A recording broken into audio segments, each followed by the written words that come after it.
6ویں صدی ہجری میں خلفائے راشدین کے دور میں افغانستان یا ایران سے، جو اس وقت فارس کہلاتا تھا، زت نامی قوم اسلام کے نور سے منور ہو کر عراق کے شہر کوفہ منتقل ہوتی ہے۔ کوفہ جسے بعد میں حضرت علی رضی اللہ تعالی عنہ نے اپنے دور خلافت میں دارالخلافہ بنا دیا تھا، اسی قوم کا ایک شخص جو زوتی کہلاتا تھا کہ ہاں ایک بچے کی ولادت ہوتی ہے جس کا نام ثابت رکھا جاتا ہے، اور وہ اس کو حضرت علی کرم اللہ الوجہ الکریم کی بارگاہ میں لے کر جاتا ہے۔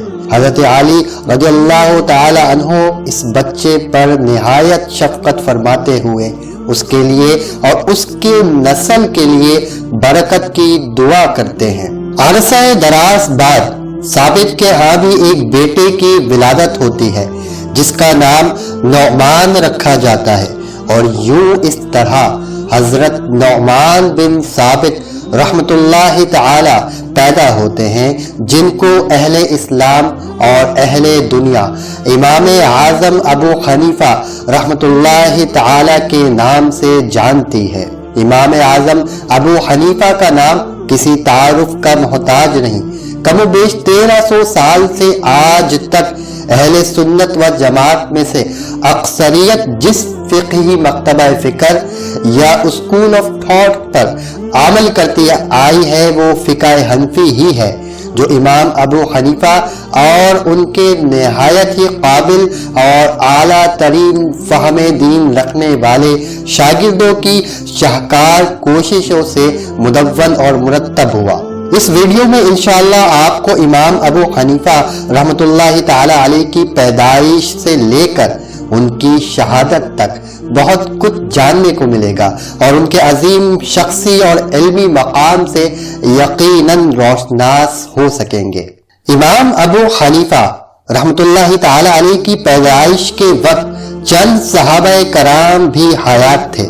ان کے نام حضرت انس بن مالک، حضرت عبداللہ بن ابی اوفا، حضرت سہل بن سعد، حضرت ابو طفیل عامر بن واصلہ رضی اللہ تعالی عنہم ہے۔ حضرت انس بن مالک رضی اللہ تعالی عنہ تو بہت بڑے اور مشہور ترین صحابہ میں سے تھے، اور آپ حضور اکرم صلی اللہ علیہ وآلہ وسلم کے خادم خاص تھے۔ آپ رضی اللہ تعالی عنہ نے سن 93 ہجری میں وفات پائی۔ حضرت سہل بن سعد رضی اللہ تعالی عنہ نے سن 91 ہجری میں انتقال کیا۔ طفیل عامر بن واصلہ رضی اللہ تعالی عنہ نے 100 ہجری یا 110 ہجری میں انتقال کیا۔ علامہ ابن سعد رحمت اللہ تعالی علیہ نے لکھا ہے کہ امام ابو حنیفہ رحمت اللہ تعالی علیہ نے حضرت انس بن مالک رضی اللہ تعالی عنہ کی زیارت کی ہے۔ امام ابو حنیفہ رحمت اللہ تعالی علیہ کے بچپن کے دور میں ملکی حالات نہایت خوفناک تھے۔ خلیفہ عبد الملک جو بنو امیہ کے خلیفہ تھے کی طرف سے اس وقت عراق کا گورنر حجاج بن یوسف تھا۔ حجاج بن یوسف نے ہر طرف قیامت بچا رکھی تھی، اس کے ظلم کا دور دورہ تھا۔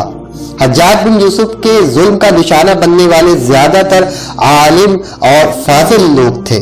حجاج کے ظلم کی مثال دیتے ہوئے کہا جاتا ہے کہ اگر اور پیغمبروں کی امت سب مل کر اپنے اپنے زمانے کے برے لوگوں کو پیش کریں اور ہم ان سب کے مقابلے میں صرف حجاج بن یوسف کو پیش کر دیں تو پلہ حجاج بن یوسف کا بھاری ہوگا۔ مطلب یہ کہ وہ اس قدر ظالم تھا۔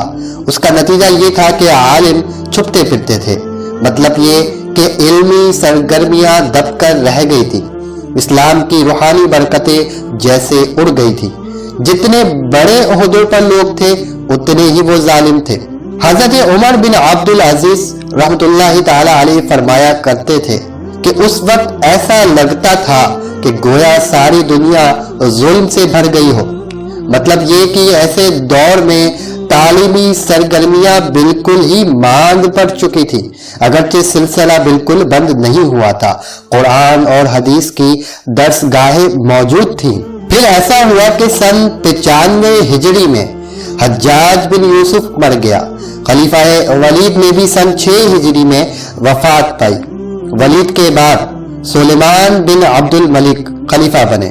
ان کے بارے میں تاریخ لکھنے والے کہتے ہیں کہ وہ ایک بہت ہی اچھے انسان تھے۔ انہوں نے اسلامی دنیا پر سب سے بڑا احسان تو یہ کیا کہ حضرت عمر بن عبد العزیز رحمۃ اللہ تعالی علیہ کو سلطنت کا مشیر بنا دیا، اور مرتے وقت یہ وصیت لکھی کہ میرے بعد عمر بن عبد العزیز رحمۃ اللہ تعالی علیہ کو خلیفہ بنا لیا جائے۔ حضرت عمر بن عبد العزیز رحمۃ اللہ تعالی علیہ کی خلافت نے ملک کو عدل و انصاف سے بھر دیا۔ خیر و برکت کی رخ پیدا ہو گئی۔ جن لوگوں نے شاہی جاگیروں پر قبضہ کر رکھا تھا ان سب سے وہ جاگیریں واپس حاصل کی۔ جہاں جہاں ظالم گورنر اور دوسرے امراء تھے ان سب کو معزول کر دیا۔ ان تمام کاموں سے بڑھ کر یہ کام کیا کہ اسلامی علوم کو رونق بخشی۔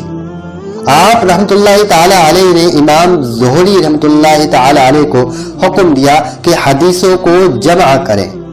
یہ مجموعہ تیار ہوا تو ممالک اسلامیہ میں اس کی نقلیں بھجوائیں۔ یہ تفصیل بیان کرنے کا مقصد یہ ہے کہ ولید اور حجاج بن یوسف کے دور تک امام ابو حنیفہ رحمت اللہ تعالی علیہ تعلیم حاصل کرنے کی طرف توجہ نہ دے سکے، نہ اس قسم کے مواقع حاصل تھے۔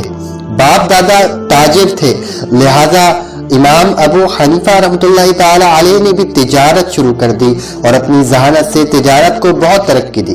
لیکن سلیمان کے عہد میں جب تعلیم کے میدان نظر آنے لگے تو آپ رحمۃ اللہ تعالی علیہ کے دل میں بھی تحریک پیدا ہوئی۔ ایک روز امام ابو حنیفہ رحمۃ اللہ تعالی علیہ بازار سے گزر رہے تھے۔ ایسے میں آپ اس وقت کے بہت بڑے امام اور عالم امام شیبی رحمۃ اللہ تعالی علیہ کے مکان کے سامنے سے گزرے۔ یہ کوفے کے بہت ہی مشہور امام تھے۔ ان کی نظر جب امام ابو حنیفہ رحمۃ اللہ تعالی علیہ پر پڑی تو انہیں اشارے سے قریب بلایا اور پوچھا کہ نوجوان کہاں جا رہے ہو؟ آپ رحمۃ اللہ تعالی علیہ نے اس سوداگر کا بتایا جس سے ملنے کے لیے وہ جا رہے تھے۔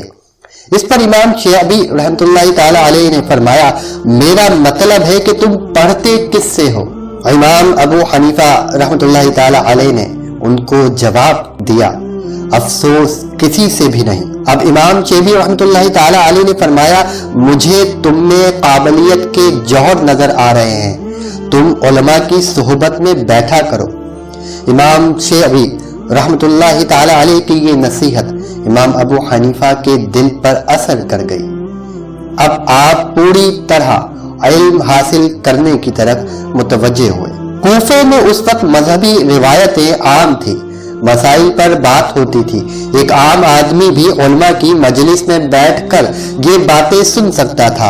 امام ابو حنیفہ رحمۃ اللہ تعالی علیہ بھی ان مجالس میں بیٹھنے لگے اور پھر وہ نام پیدا کیا کہ بڑے بڑے علماء ان سے بحث کرنے سے گھبرانے لگے۔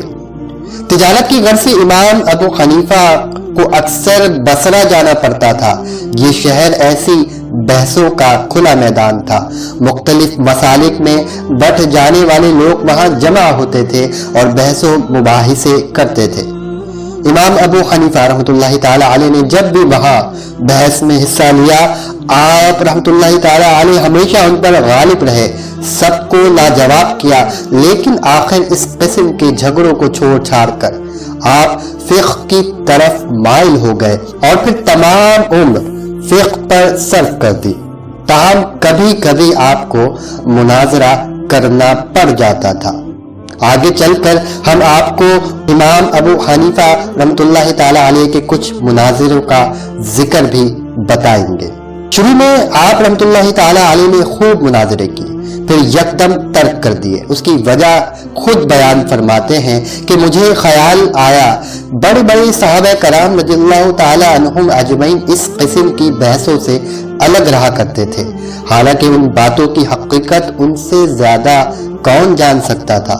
صحابہ کرام رضی اللہ تعالی عنہم کی توجہ جس قدر تھی فقہی مسائل کی طرف تھی، یہی مسائل وہ دوسروں کو تعلیم دیتے تھے۔ اس زمانے میں ایک عورت نے آ کر آپ سے یہ مسئلہ پوچھا کہ ایک شخص اپنی بیوی کو سنت کے طریقے پر طلاق دینا چاہتا ہے تو وہ کیسے دے؟ آپ رحمت اللہ تعالی علیہ نے اسے یہ خود مسئلہ نہ بتایا، چنانچہ اس عورت سے فرمایا امام حماد کے درس کا حلقہ یہاں سے قریب ہی ہے، ان سے پوچھ لیں اور جو کچھ وہ بتائیں وہ مجھے بھی آ کر بتا دیں۔ وہ عورت چلی گئی، تھوڑی دیر بعد واپس آئی۔ امام حماد رحمت اللہ تعالی علیہ نے جو جواب بتایا تھا آپ کو سنا دیا۔ امام ابو حنیفہ رحمت اللہ تعالی علیہ فرماتے ہیں کہ مجھے بہت عبرت ہوئی، اسی وقت اٹھا اور امام حماد کے حلقہ درس میں جا بیٹھا۔ امام حماد رحمت اللہ تعالی علیہ کوفے کے مشہور امام اور اپنے وقت کے بہت بڑے استاد تھے۔ انہوں نے صحابی رسول حضرت انس بن مالک رضی اللہ تعالی عنہ سے احادیث سنی تھی، بڑے بڑے تابعین کی صحبت میں بیٹھے تھے۔ اس وقت کوفے میں انہی کا مدرسہ سب سے اہم تھا۔ حضرت عبداللہ بن مسعود رضی اللہ تعالی عنہ سے فقہ کا جو سلسلہ چلا تھا وہ اسی مدرسے تک چلا آیا تھا۔ امام ابو حنیفہ رحمت اللہ تعالی علیہ نہایت اطمینان اور دل جمعی کے ساتھ اس حلقے میں بیٹھنے لگے۔ اس وقت درس کا طریقہ یہ تھا کہ استاد کسی خاص مسئلے پر زبانی گفتگو کیا کرتا تھا، شاگرد اسے یاد کر لیتے تھے یا لکھ لیتے تھے۔ امام ابو حنیفہ رحمت اللہ تعالی علیہ پہلے روز حلقے کے بائیں طرف بیٹھے۔ شروع میں طلبہ کو بائیں طرف ہی بٹھایا جاتا تھا، لیکن چند ہی روز میں امام حماد رحمت اللہ تعالی علیہ نے جان لیا کہ ان کے درس کے حلقے میں ایک ایسا شخص ہے جس کی برابری کوئی بھی شاگرد نہیں کر سکتا۔ چنانچہ آپ نے حکم دیا کہ نعمان سب سے آگے بیٹھا کرے۔ امام ابو حنیفہ رحمت اللہ تعالی علیہ 2 برس تک امام حماد رحمت اللہ تعالی علیہ کے حلقے میں بیٹھتے رہے۔ اس کے بعد ان کو خیال آیا کہ اب خود درس کا سلسلہ شروع کریں، لیکن استاد کے ادب کی وجہ سے انہوں نے ایسا نہ کیا۔ پھر اتفاق ایسا ہوا کہ امام حماد کا ایک رشتہ دار فوت ہو گیا۔ وہ بصرہ میں رہتا تھا، امام حماد کے سوا اس کا کوئی وارث نہیں تھا، چنانچہ انہیں جانا پڑا۔ اس وقت امام حماد رحمت اللہ تعالی علیہ نے امام ابو حنیفہ رحمت اللہ تعالی علیہ کو اپنا جانشین مقرر فرمایا۔ استاد کی عدم موجودگی میں آپ رحمت اللہ تعالی علیہ نے درس کا سلسلہ شروع کیا۔ ایسے میں بہت سے مسائل ایسے سامنے آئے جن میں استاد سے کوئی بھی روایت نہیں تھی، چنانچہ اپنی سمجھ کے مطابق یعنی اپنے اجتہاد سے ان مسئلوں کے جواب دیتے رہے۔ البتہ احتیاط یہ کی کہ ان مسائل کو ایک کاغذ پر لکھتے چلے گئے۔ 2 ماہ بعد امام حماد واپس کوفہ آئے تو آپ نے وہ کاغذ انہیں پیش کر دیا اور بتا دیا کہ وہ کیا کرتے رہے ہیں۔ وہ کل 60 مسئلے تھے، ان میں سے 40 کے جوابات تو امام ابو حنیفہ نے بالکل ہی درست دیے تھے، بقیہ 20 میں سے امام حماد نے تھوڑی بہت غلطیاں نکالی۔ اس وقت امام ابو حنیفہ رحمت اللہ تعالی علیہ نے فیصلہ کیا کہ جب تک امام حماد زندہ ہیں ان کی شاگردی کا تعلق ختم نہیں کروں گا۔ امام حماد نے سن 120 ہجری میں انتقال کیا۔ اس دوران اگرچہ امام ابو حنیفہ رحمت اللہ تعالی علیہ نے اور بزرگوں سے بھی فقہ کی تعلیم حاصل کی، لیکن اس فن میں آپ خاص شاگرد امام حماد ہی کے ہیں اور اس لیے آپ ان کی حد سے زیادہ تعظیم کرتے تھے۔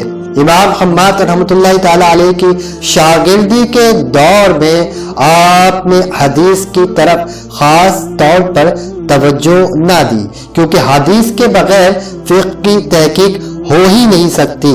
اس لیے اس وقت اسلامی ملکوں میں احادیث کے درس خوب زور شور سے جاری تھے، سند اور روایت کے دفتر کھلے تھے۔ 10,000 کے قریب صحابہ کرام رضی اللہ تعالی عنہم اجمعین نے اسلامی ملکوں میں پھیل کر یہ سلسلہ شروع کیا تھا۔ صحابہ کرام رضی اللہ تعالی عنہم کے بعد یہ کام تابعین عظام رحمہم اللہ تعالی نے جاری رکھا تھا۔ ان کے سلسلے تمام اسلامی ملکوں میں پھیل گئے تھے۔ ان میں خاص طور پر مکہ معظمہ، مدینہ منورہ، یمن، بصرہ اور کوفہ زیادہ اہم تھے۔ شہر کوفہ حضرت عمر رضی اللہ تعالی عنہ کے حکم پر بسایا گیا تھا۔ آپ رضی اللہ تعالی عنہ نے حضرت سعد بن ابی وقاص رضی اللہ تعالی عنہ کو خط لکھا تھا۔ اس کے الفاظ یہ تھے کہ مسلمانوں کے لیے ایک شہر بساؤ۔ حضرت سعد بن ابی وقاص رضی اللہ تعالی عنہ نے 17 ہجری میں شہر کوفہ کی بنیاد رکھی۔ سادہ قسم کے گھر تعمیر کروائے۔ جو ہی گھر تعمیر ہوئے، عرب کے قبائل ہر طرف سے آ کر ان میں آباد ہونے لگے، یہاں تک کہ جلد ہی یہ شہر کوفہ عرب کا ایک خطہ بن گیا۔ حضرت عمر رضی اللہ تعالی عنہ نے یمن کے 12,000 اور نزار کے 8,000 آدمیوں کے روزینے مقرر فرمائے۔ یہ لوگ وہاں آ کر آباد ہوئے تھے۔ پھر جلد ہی اس شہر میں وہ چہل پہل نظر آنے لگی کہ حضرت عمر رضی اللہ تعالی عنہ شہر کے بارے میں فرمایا کرتے تھے کہ یہ شہر اللہ کا علم ہے، ایمان کا خزانہ ہے اور عرب کا سرمایہ ہے۔ پھر حضرت علی رضی اللہ تعالی عنہ نے اس شہر کو اپنے دور خلافت میں دار الخلافہ بنایا۔ اس شہر میں 1050 صحابہ کرام رضی اللہ تعالی عنہم اجمعین بھی آ کر آباد ہوئے۔ ان میں سے 24 صحابہ کرام رضی اللہ تعالی عنہم اجمعین ایسے تھے جنہوں نے نبی اکرم صلی اللہ علیہ وآلہ وسلم کے ساتھ غزوہ بدر میں حصہ لیا تھا۔ یہ تھا وہ شہر جس میں حضرت امام ابو حنیفہ رحمۃ اللہ تعالی علیہ کا خاندان فارس سے آ کر آباد ہوا تھا۔ کوفے کی طرح بصرہ بھی حضرت عمر رضی اللہ تعالی عنہ کے حکم سے آباد ہوا تھا۔ علم کے اعتبار سے یہ بھی کوفے کے برابر شہر تھا۔ یہ دونوں شہر مکہ اور مدینہ کی طرح اسلامی علوم کے گھر خیال کیے جاتے تھے۔ یہ تفصیل آپ کو اس لیے بتا دی کہ بعض حضرات کوفہ شہر کا نام بھی برے برے منہ بنا کر لیتے ہیں۔ حضرت حسن بصری، محمد بن سیرین اور حضرت قتادہ رحمہ اللہ تعالی علیہ جیسے لوگ ان شہروں کے رہنے والے تھے۔ حدیث کے امام سفیان بن عینیہ رحمہ اللہ تعالی اکثر فرمایا کرتے تھے کہ مناسک کے لیے مکہ، قرات کے لیے مدینہ اور حلال اور حرام کے لیے اور فقہ کے لیے کوفہ ہے۔ ہم بات کر رہے تھے امام ابو حنیفہ رحمہ اللہ تعالی کے درس کے حلقے کی۔ آپ نے امام حماد کے درس کو ہی کافی نہیں سمجھا۔ یہ دور وہ تھا کہ جبکہ ابھی احادیث کی کتب ترتیب نہیں دی گئی تھی، لہذا امام ابو حنیفہ رحمۃ اللہ تعالی علیہ نے کوفے میں حدیث کا کوئی استاد نہ چھوڑا جس کے حلقے میں آپ نہ بیٹھے ہوں اور ان سے احادیث نہ سنی ہو۔ کہا جاتا ہے کہ 93 کے قریب اساتذہ سے آپ رحمۃ اللہ تعالی علیہ نے احادیث مبارکہ کی سماعت کی۔ ان میں سے 29 حضرات تو خاص کوفے کے تھے اور ان میں سے اکثر تابعی تھے۔ ان میں امام شعبی، امام اعمش رحمہ اللہ تعالی جیسے بڑے محدث شامل ہیں، اور امام شعبی رحمۃ اللہ تعالی علیہ تو وہی بزرگ ہیں جنہوں نے امام ابو حنیفہ رحمۃ اللہ تعالی کو گزرتے ہوئے دیکھ کر روک لیا تھا اور آپ سے فرمایا تھا کہ تم علم حاصل کرو۔ امام شعبی رحمۃ اللہ تعالی علیہ وہ شخصیت ہیں جنہوں نے 500 صحابہ کرام رضی اللہ تعالی عنہم اجمعین کو دیکھا تھا۔ امام زہری رحمہ اللہ تعالی کہا کرتے تھے، عالم تو 4 ہیں، مدینے میں ابن مسیب، بصرہ میں حسن بصری، شام میں مقہول اور کوفے میں امام شعبی رحمت اللہ تعالی علیہ۔ حضرت عبداللہ بن عمر رضی اللہ تعالی عنہما نے امام شعبی رحمت اللہ تعالی علیہ کو ایک مرتبہ مغازی یعنی غزوات کے علم کا درس دیتے سنا تو فرمایا واللہ یہ شخص اس فن کو مجھ سے زیادہ جانتا ہے۔ مطلب یہ کہ جس شخص نے حضرت امام ابو حنیفہ رحمت اللہ تعالی علیہ کو علم حاصل کرنے کی طرف توجہ دلائی وہ اتنی بڑی شخصیت تھے کہ حضرت عبداللہ بن عمر رضی اللہ تعالی عنہما جیسے صحابی بھی ان کی تعریف کر رہے ہیں۔ امام ابو حنیفہ رحمت اللہ تعالی کے اساتذہ میں سے ایک قتادہ رحمت اللہ تعالی علیہ بھی تھے۔ یہ مشہور تابعی تھے۔ انہوں نے حضرت انس رضی اللہ تعالی عنہ جیسے جلیل القدر صحابی سے احادیث سنی تھی۔ حضرت قتادہ رحمت اللہ تعالی کے بارے میں آتا ہے کہ ان کا حافظہ عجیب تھا، کوئی حدیث سن لیتے تو اسے بالکل اس طرح سنا دیتے کہ ایک لفظ بھی ادھر سے ادھر نہ ہوتا۔ ان کے بارے میں عمر بن عبداللہ کا بیان ہے کہ یہ مدینہ منورہ میں حضرت سعید بن مسیب سے فقہ اور حدیث پڑھتے تھے۔ ایک دن حضرت سعید رحمت اللہ تعالی نے فرمایا تم ہر روز بہت سے سوالات پوچھتے ہو، تمہیں ان میں سے کچھ یاد بھی رہتا ہے؟ جواب میں انہوں نے کہا جی ہاں کیوں نہیں، اور ایک ایک حرف یاد کیا ہوا انہیں سنا ڈالا۔ حضرت سعید بن مسیب نے بہت حیرانی کے ساتھ فرمایا کہ اللہ نے تم جیسے لوگ بھی پیدا فرمائے ہیں۔ حضرت امام احمد بن حنبل رحمت اللہ تعالی علیہ حضرت قتادہ رحمت اللہ تعالی علیہ کے بارے میں فرمایا کرتے تھے کہ کوئی شخص فقہ اور تفسیر دانی میں ان کے برابر ہو تو ہو لیکن ان سے بڑھ کر نہیں ہو سکتا۔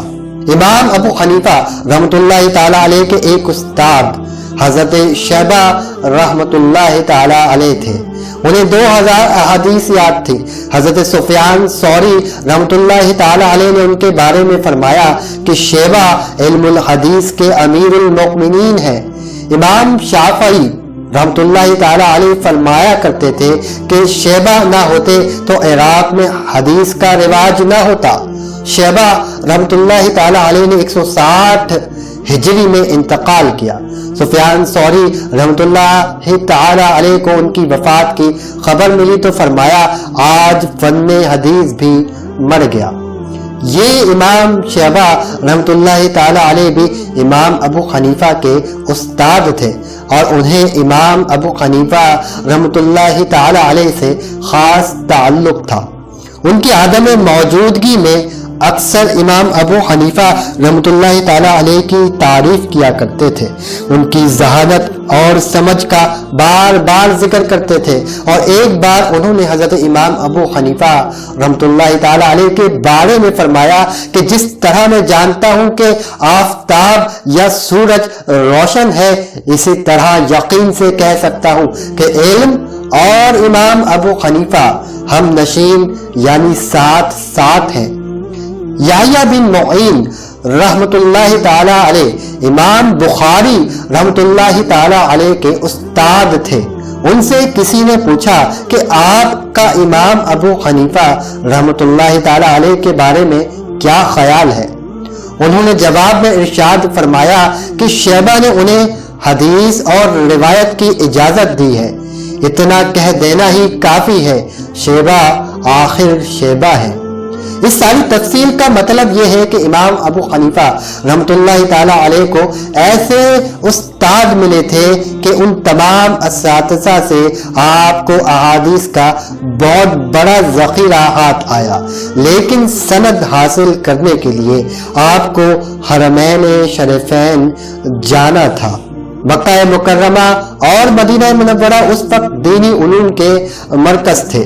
تاریخ کی کتب سے یہ پتہ نہیں چلتا کہ امام ابو حنیفہ رحمت اللہ تعالی علیہ نے کس سنہ ہجری میں حرمین شریفین کا پہلا سفر کیا، تاہم اندازہ ہے کہ ابتدائی دور میں کیا تھا۔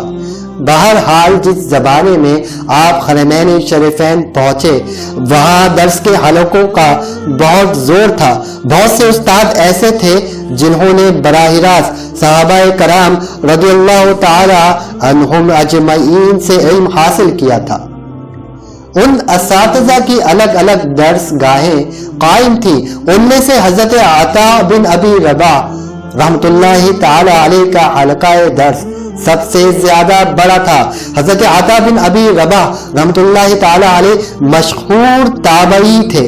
انہوں نے حضرت عبداللہ بن عمر، حضرت عبداللہ بن زبیر، حضرت اسامہ بن زید، حضرت جابر بن عبداللہ، حضرت زید بن ارقم، حضرت عبداللہ بن سعید، حضرت عقیل، حضرت رافع، حضرت ابو دردہ اور حضرت ابو ہریرہ رضی اللہ تعالی عنہم اجمعین سے احادیث سنی تھی. حضرت عبداللہ بن عمر رضی اللہ تعالی عنہ فرمایا کرتے تھے کہ عطا بن ابی رباح کے ہوتے ہوئے لوگ مجھ سے مسائل نہ پوچھا کریں. حج کے زمانے میں یہ اعلان کیا جاتا تھا کہ عطا بن ابی رباح رحمۃ اللہ تعالی کے سوا کوئی شخص فتوے جاری نہ کرے. امام اوزاعی رحمۃ اللہ تعالی علیہ، امام زہری، عمر بن دینار رحمہ اللہ تعالی جیسے بڑے بڑے ائمہ ان کے درس کے حلقے سے نکل کر استاد کہلاتے تھے. جب امام ابو حنیفہ رحمۃ اللہ تعالی علیہ شاگردی کی غرض سے حضرت عطا بن ابی رباح رحمۃ اللہ تعالی علیہ کی بارگاہ میں حاضر ہوئے تو انہوں نے امام ابو حنیفہ رحمۃ اللہ تعالی علیہ سے پوچھا کہ تمہارا عقیدہ کیا ہے؟ حضرت امام ابو حنیفہ رحمۃ اللہ تعالی علیہ نے جواب میں عرض کیا، میں اسلاف کو برا نہیں کہتا، گناہ گار کو کافر نہیں سمجھتا، قضا و قدر یعنی تقدیر کا قائل ہوں. آپ رحمۃ اللہ تعالیٰ کا یہ جواب سن کر حضرت عطا بن ابی رباح رحمۃ اللہ تعالیٰ علیہ نے درس میں بیٹھنے کی اجازت دے دی. چنانچہ چند ہی دن میں حضرت عطا بن ابی رباح پر آپ رحمۃ اللہ تعالیٰ علیہ کی حقیقت کھل گئی. ان کی نظروں میں ان کا وقار بڑھتا چلا گیا. پھر ایسا ہونے لگا کہ جب امام ابو حنیفہ رحمۃ اللہ تعالی علیہ درس کے حلقے میں جاتے تو حضرت عطا بن ابی رباح رحمۃ اللہ تعالی علیہ دوسروں کو ہٹا کر انہیں اپنے بالکل قریب بٹھانے لگے. حضرت عطا بن ابی رباح رحمۃ اللہ تعالی علیہ سن 115 ہجری تک زندہ رہے. اس وقت تک امام ابو حنیفہ رحمۃ اللہ تعالی علیہ جب بھی مکہ جاتے ان کی خدمت میں حاضر رہتے. حضرت امام ابو حنیفہ رحمۃ اللہ تعالی علیہ مدینہ منورہ کے محدث حضرت اکرمہ رحمۃ اللہ تعالی کے درس میں بھی شریک ہوتے رہے. ان سے بھی آپ نے حدیث کی سند لی. حضرت اکرمہ رحمۃ اللہ تعالی علیہ وہ شخصیت ہیں جو حضرت عبداللہ ابن عباس رضی اللہ تعالی عنہما کے غلام اور شاگرد تھے. انہوں نے نہایت توجہ اور کوشش سے اکرمہ رحمۃ اللہ تعالی علیہ کی تربیت کی تھی، یہاں تک کہ انہیں اپنی زندگی ہی میں فتوے دینے کی ذمہ داری سونپ دی تھی. پھر یہ کہ حضرت اکرمہ رحمۃ اللہ تعالی علیہ نے صرف انہی سے دین نہیں سیکھا تھا بلکہ حضرت علی، حضرت ابو ہریرہ، حضرت عبداللہ بن عمر، حضرت عقبہ بن عمر، حضرت صفوان، حضرت جابر اور حضرت قتادہ رضی اللہ تعالی عنہم اجمعین سے بھی علم حاصل کیا تھا اور فقہ کے مسائل پر تحقیق کی تھی. تقریباً 70 مشہور تابعین نے ان سے حدیث اور تفسیر سیکھی. امام شعبی رحمت اللہ تعالی علیہ کہا کرتے تھے کہ قرآن جاننے والا اکرمہ سے بڑھ کر کوئی نہیں رہا. حضرت سعید بن جبیر رحمت اللہ تعالی علیہ جو کہ تابعین کے سردار تھے، ان سے ایک شخص نے پوچھا، دنیا میں آپ سے بڑھ کر بھی کوئی عالم ہے؟ آپ نے جواب میں ارشاد فرمایا، ہاں اکرمہ رحمت اللہ تعالی علیہ ہے. حضرت اکرمہ رحمت اللہ تعالی علیہ کے علاوہ امام ابو حنیفہ رحمت اللہ تعالی علیہ نے حضرت سلیمان رحمت اللہ تعالی علیہ، اور حضرت سالم رحمۃ اللہ تعالی علیہ کی خدمت میں بھی حاضری کا شرف حاصل کیا۔ حضرت سلیمان ام المومنین حضرت میمونہ رضی اللہ تعالی عنہا کے غلام تھے، اور حضرت سالم حضرت عمر رضی اللہ تعالی عنہ کے پوتے تھے۔ ان دونوں بزرگوں سے آپ نے احادیث کی سماعت کی۔ امام ابو حنیفہ رحمۃ اللہ تعالی علیہ نے تعلیم حاصل کرنے کا سلسلہ زندگی کے آخر تک قائم رکھا۔ اکثر حرمین شریفین جاتے اور مہینوں وہاں قیام فرماتے۔ حج کے دنوں میں اسلامی ملکوں کے ہر گوشے سے بڑے بڑے اہل علم اور اہل کمال آتے تھے۔ ان کا مقصد حج کے ساتھ دوسروں تک علم پہنچانا بھی تھا۔ امام ابو حنیفہ رحمۃ اللہ تعالی علیہ اکثر ان لوگوں کی خدمت میں بھی بیٹھتے۔ امام اوزاعی رحمۃ اللہ تعالی علیہ اور امام مکحول رحمۃ اللہ تعالی علیہ شام کے عالم تھے۔ امام صاحب نے ان دونوں حضرات سے مکہ ہی میں تعارف حاصل کیا اور حدیث کی سند لی۔ اس وقت تک امام ابو حنیفہ رحمۃ اللہ تعالی علیہ کی شہرت ان کے فقہ اور اجتہاد کی وجہ سے دور دور تک پھیل چکی تھی۔ ظاہری طور پر دیکھنے والوں نے تو امام صاحب کے بارے میں یہ غلط فہمی پھیلاتی اور یہ بات مشہور کرتی کہ یہ شخص دین کے معاملے میں معاذ اللہ اپنی رائے سے باتیں لوگوں کو بتاتا ہے۔ انہی دنوں حضرت عبداللہ بن مبارک رحمۃ اللہ تعالی علیہ، جو کہ امام اعظم ابو حنیفہ رحمۃ اللہ تعالی علیہ کے شاگرد تھے اور امیر المؤمنین فی الحدیث تھے، بیروت کا سفر کیا۔ بیروت میں جب عبداللہ ابن مبارک کی امام اوزاعی رحمۃ اللہ تعالی علیہ سے پہلی ملاقات ہوئی تو انہوں نے پوچھا کہ کوفے میں آخر وہ کون شخص ہے جو دین میں اپنی رائے سے نئی نئی باتیں نکالتا ہے جس کا نام امام ابو حنیفہ ہے؟ حضرت عبداللہ بن مبارک نے یہ سوال سن کر کچھ جواب نہ دیا اور گھر چلے آئے۔ 2-3 دن بعد پھر ان کی خدمت میں گئے تو چند صفحات ساتھ لے گئے۔ امام اوزاعی رحمۃ اللہ تعالی علیہ نے ان سے وہ صفحات لے لیے۔ سب سے اوپر لکھا نظر آیا، نعمان بن ثابت نے کہا۔ دیر تک امام اوزاعی رحمۃ اللہ تعالی علیہ ان صفحات کا مطالعہ کرتے رہے۔ پھر پوچھا، یہ نعمان بن ثابت کون بزرگ ہے؟ عبداللہ ابن مبارک نے جواب دیا کہ یہ عراق کے ایک شخص ہیں، میں ان کی صحبت میں رہا ہوں، یعنی یہ نہ بتایا کہ یہ وہی امام ابو حنیفہ ہے۔ امام اوزاعی نے اس پر فرمایا کہ یہ تو بڑے پائے کے بزرگ ہیں۔ اب حضرت عبداللہ ابن مبارک نے ان سے کہا کہ یہ وہی امام ابو حنیفہ ہیں جن کو آپ بدعتی کہہ رہے تھے۔ امام اوزاعی کو فوراً اپنی غلطی کا احساس ہو گیا اور اس پر انہیں افسوس ہوا۔ چنانچہ حج کے موقع پر جب امام اوزاعی مکہ گئے تو امام ابو حنیفہ سے ملاقات ہوئی، ان سے انہی مسائل کا ذکر چھڑ گیا۔ حضرت عبداللہ بن مبارک رحمۃ اللہ تعالی علیہ بھی وہاں موجود تھے۔ وہ بیان کرتے ہیں کہ امام ابو حنیفہ رحمۃ اللہ تعالی علیہ نے اس خوبی سے تقریر کی کہ امام اوزاعی رحمۃ اللہ تعالی علیہ حیرت زدہ ہو گئے۔ امام ابو حنیفہ کے جانے کے بعد وہ مجھ سے بولے کہ بلا شبہ میری بدگمانی اس شخص کے بارے میں بلا وجہ تھی، اس پر میں افسوس کرتا ہوں۔ اس شخص کے کمال نے تو لوگوں کو اپنا گرویدہ بنا لیا ہے۔ تاریخ سے ثابت ہے کہ امام ابو حنیفہ رحمۃ اللہ تعالی علیہ نے امام اوزاعی رحمۃ اللہ تعالی علیہ کی بھی شاگردی اختیار کی۔ امام ابو حنیفہ رحمۃ اللہ تعالی علیہ دوسری مرتبہ مدینہ منورہ گئے تو وہاں امام باقر رحمۃ اللہ تعالی علیہ سے ملاقات ہوئی۔ امام باقر رحمۃ اللہ تعالی علیہ امام زین العابدین رحمۃ اللہ تعالی علیہ کے بیٹے تھے اور امام زین العابدین حضرت امام حسین رضی اللہ تعالی عنہ کے بیٹے تھے اور حضرت امام حسین حضرت علی کرم اللہ الوجہ الکریم کے بیٹے تھے۔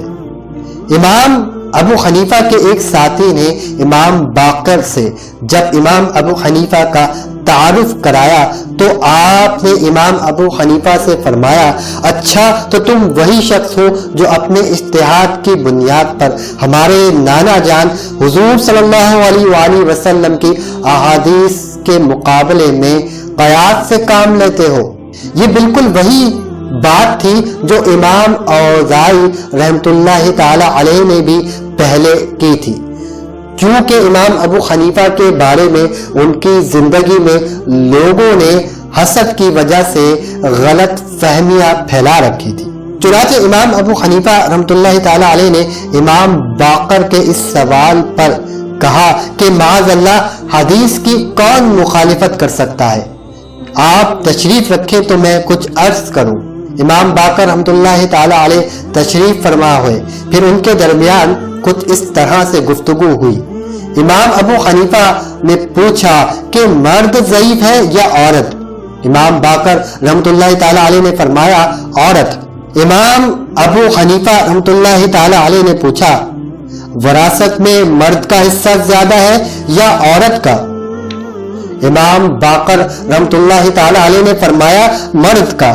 اب امام ابو حنیفہ نے کہا اگر میں قیاس کرتا تو کہتا عورت کو زیادہ حصہ دیا جائے کیونکہ وہ ضعیف اور کمزور ہوتی ہے، اور ظاہر قیاس کی بنا پر اسے زیادہ حصہ ملنا چاہیے، لیکن میں نے یہ نہیں کہا۔ پھر انہوں نے پوچھا کہ نماز افضل ہے یا روزہ؟ امام باقر رحمۃ اللہ تعالی علیہ نے فرمایا نماز۔ امام ابو حنیفہ نے کہا قیاس کے لحاظ سے تو پھر ایام کے دوران عورت کو نمازیں معاف ہونی چاہیے تھی، روزے معاف نہیں ہوتے، لیکن میں تو روزے کی قضا ہی کا فتویٰ دیتا ہوں۔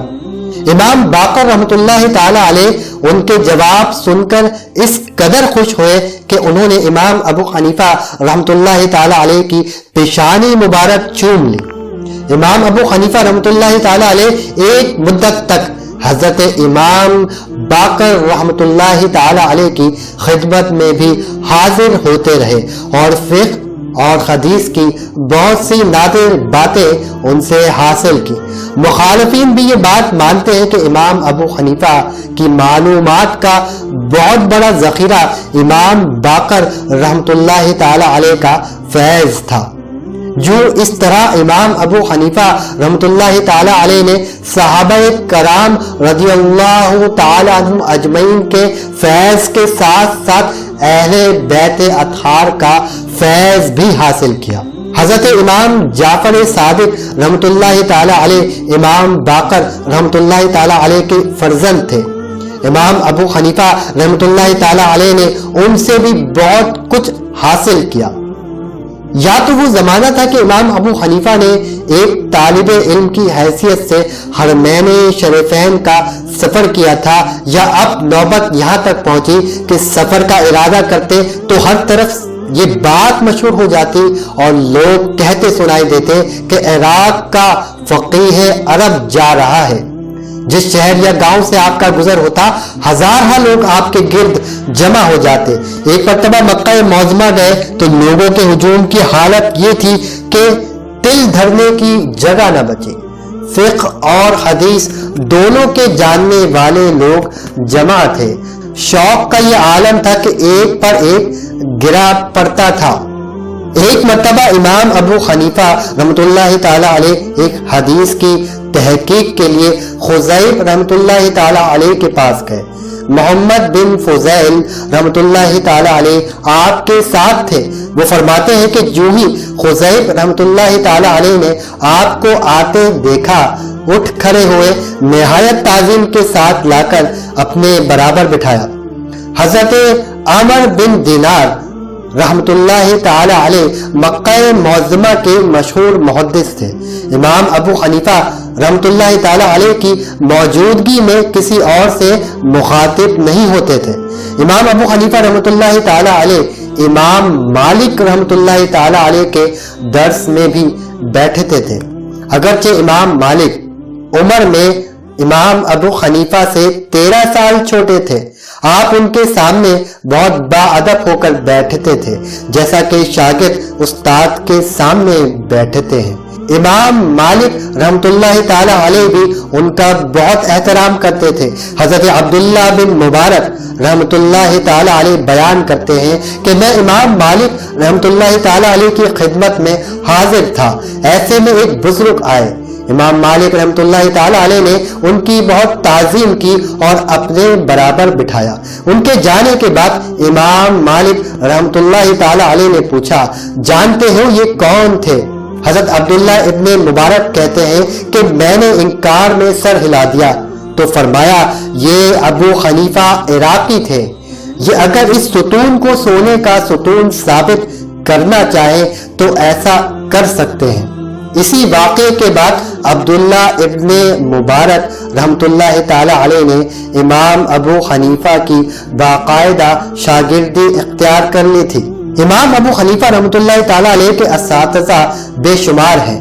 ابو حفص کبیر نے دعویٰ کیا ہے کہ کم از کم 4000 اساتذہ سے آپ رحمۃ اللہ تعالی علیہ نے احادیث روایت کی ہیں۔ تاریخ اسلام میں اگرچہ یہ کوئی عجیب بات نہیں، اور بھی بہت سے لوگ ایسے ہیں جن کے اساتذہ کی تعداد 4000 سے کم نہیں ہوگی، اور ایسے تو بہت گزرے ہیں جن کے اساتذہ 1000 سے زیادہ تھے۔ علامہ ذہبی رحمۃ اللہ تعالی علیہ نے آپ کے اساتذہ کے نام بھی گنوائے ہیں۔ زیادہ اہم اور مشہور اساتذہ کے ناموں کا ہم ذکر کر چکے ہیں۔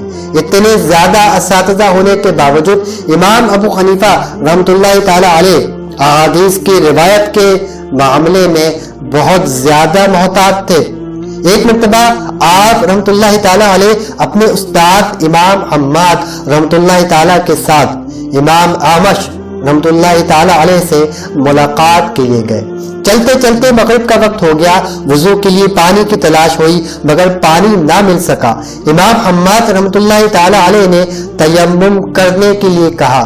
ان کی بات کے جواب میں حضرت امام ابو حنیفہ رحمۃ اللہ تعالی علیہ نے فرمایا کہ آخر وقت تک پانی ملنے کا انتظار کرنا چاہیے۔ اتفاق کی بات کہ کچھ دور چل کر پانی مل گیا، سب نے وضو کیا اور نماز ادا کی۔ یہ پہلا موقع تھا جب امام ابو حنیفہ رحمۃ اللہ تعالی علیہ نے اپنے استاد کی رائے سے اختلاف کیا۔ امام حماد رحمۃ اللہ تعالیٰ کے ہوتے ہوئے امام ابو حنیفہ رحمۃ اللہ تعالیٰ علیہ نے ایک فقیہ کا درجہ حاصل کر لیا تھا، لیکن ان کی موجودگی میں آپ نے اپنا الگ درس قائم نہ کیا، یعنی استاد کے احترام میں ایسا نہ کیا۔ خود امام ابو حنیفہ رحمۃ اللہ تعالی علیہ فرماتے ہیں اس بارے میں کہ امام حماد رحمۃ اللہ تعالی علیہ جب تک حیات رہے میں نے ان کے مکان کی طرف کبھی پاؤں نہیں پھیلائے، یہ تھا استاد کا ادب۔ امام حماد نے سن 120 ہجری میں وفات پائی۔ امام نخعی ان سے پہلے ہی وفات پا چکے تھے۔ اب ان کی وفات سے کوفے میں گویا تاریکی پھیل گئی۔ امام حماد رحمۃ اللہ تعالی علیہ نے ایک لائق بیٹا چھوڑا تھا، لوگوں نے درس کی مسند پر انہی کو بٹھا دیا، لیکن ان کا رجحان فقہ کی طرف نہیں تھا۔ اسی طرح موسیٰ بن کثیر کو مسند پر بٹھایا گیا۔ یہ امام حماد کے تجربہ کار شاگرد تھے، عمر کے لحاظ سے بڑے تھے، تاہم فقہ کے پوری طرح ماہر نہیں تھے۔ بزرگوں کی صحبت میں ضرور رہے تھے، یہی وجہ تھی کہ لوگوں پر ان کا خاص اثر تھا۔ چند روز تک ان کی وجہ سے درس کا حلقہ قائم رہا، لیکن پھر وہ حج کے لیے چلے گئے۔ اب تمام بزرگوں نے حضرت امام ابو حنیفہ رحمۃ اللہ تعالی علیہ سے درخواست کی کہ وہ درس کی مسند سنبھالیں۔ نوجوانی کے عالم میں استاد کی عدم موجودگی میں وہ اس مسند پر بیٹھ چکے تھے، لیکن اب جب سب لوگوں نے ان سے درخواست کی تو آپ رحمۃ اللہ تعالی علیہ نے فرمایا، نہیں، یہ بہت بڑی ذمہ داری کا کام ہے۔ جب لوگوں نے بہت اصرار کیا تو آپ کو ماننا پڑا، لیکن دل پھر بھی مطمئن نہیں تھا۔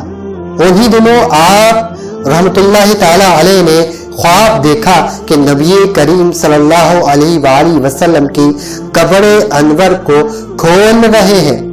یہ خواب دیکھ کر آپ گھبرا گئے، ڈر گئے اور خیال یہ کیا کہ شاید یہ ان کی نااہلیت کی طرف اشارہ ہے۔ اس زمانے میں خوابوں کی تعبیر کے بہت بڑے امام علامہ ابن سیرین رحمۃ اللہ تعالی علیہ بھی تھے۔ انہوں نے امام ابو حنیفہ رحمۃ اللہ تعالی علیہ کو ان کے خواب کی یہ تعبیر فرمائی کہ اس سے مراد ایک مردہ علم کو زندہ کرنا ہے۔ چنانچہ امام ابو حنیفہ رحمۃ اللہ تعالی علیہ نے اپنے خواب کی یہ تعبیر سنی تو ان کو سکون اور اطمینان ہو گیا۔ اس خواب کا ذکر تمام محدثین اور مورخین نے کیا ہے۔ اب امام ابو حنیفہ رحمۃ اللہ تعالی علیہ نے درس شروع کیا۔ شروع میں صرف امام حماد رحمۃ اللہ تعالی علیہ کے پرانے شاگرد آپ کے درس میں شریک ہوتے رہے، لیکن چند ہی روز میں آپ کے درس نے وہ شہرت حاصل کر لی کہ کوفے کی اکثر درس گاہیں ختم ہو گئی اور سب کے سب امام ابو حنیفہ رحمۃ اللہ تعالی علیہ کے درس میں شریک ہو گئے۔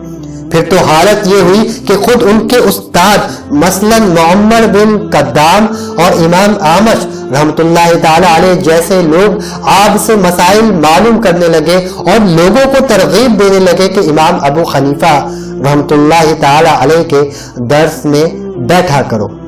اور پھر حالت یہ ہوئی کہ اندلس یا اسپین کے علاوہ اسلامی دنیا کا کوئی حصہ ایسا نہ رہا جو ان کی شاگردی میں نہ آیا ہو۔ جن جن مقامات کے لوگ ان کی خدمت میں پہنچے ان سب کا شمار نہیں کیا جا سکتا، لیکن جن علاقوں کا نام خاص طور پر لیا گیا ہے ان کے نام یہ ہیں، یعنی ان علاقوں کے لوگ آ کر امام صاحب کے درس میں بیٹھتے تھے۔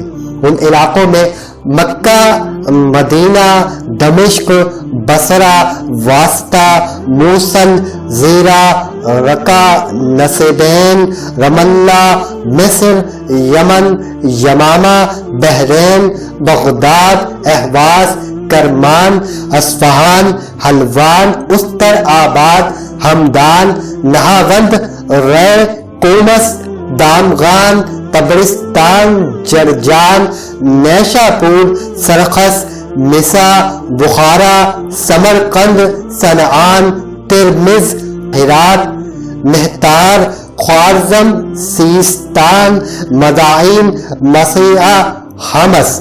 مختصر یہ کہ جہاں جہاں تک اسلامی حکومتیں قائم تھی وہاں سے لوگ آ کر آپ رحمۃ اللہ تعالی علیہ کے درس میں شریک ہوتے تھے۔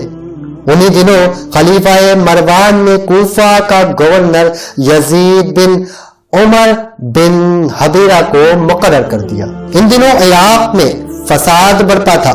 گورنر یزید بن عمر فساد کو دور کرنے کا خواہش مند تھا۔ اس نے خوب غور کیا تو اس نتیجے پر پہنچا کہ نظام حکومت میں مذہبی لوگ شامل نہیں ہیں۔ اس نے سوچا حکومت کو مذہبی ستونوں پر قائم کرنا چاہیے۔ چنانچہ اس نے عراق کے تمام فقہا کو بلایا۔ ان میں قاضی ابن ابی لیلہ، ابن شبرما، داؤد بن ہند رحمہ اللہ تعالی جیسے حضرات شامل تھے۔ گورنر نے بڑی بڑی ملکی خدمات ان کے سپرد کی۔ امام ابو حنیفہ رحمۃ اللہ تعالی علیہ کو بھی عہدہ دینا چاہا، لیکن آپ رحمۃ اللہ تعالی علیہ نے انکار کر دیا۔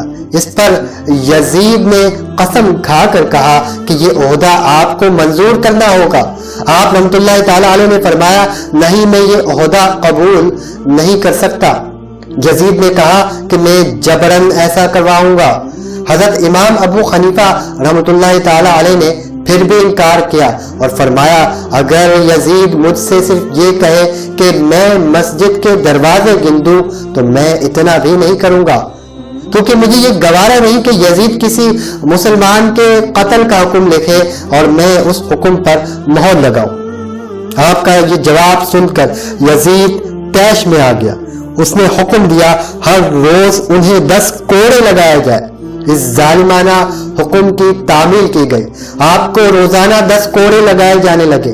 امام ابو حنیفہ رحمۃ اللہ تعالی علیہ بھی اپنی بات پر قائم رہے اور آخر مجبور ہو کر یزید نے آپ کو چھوڑ دیا۔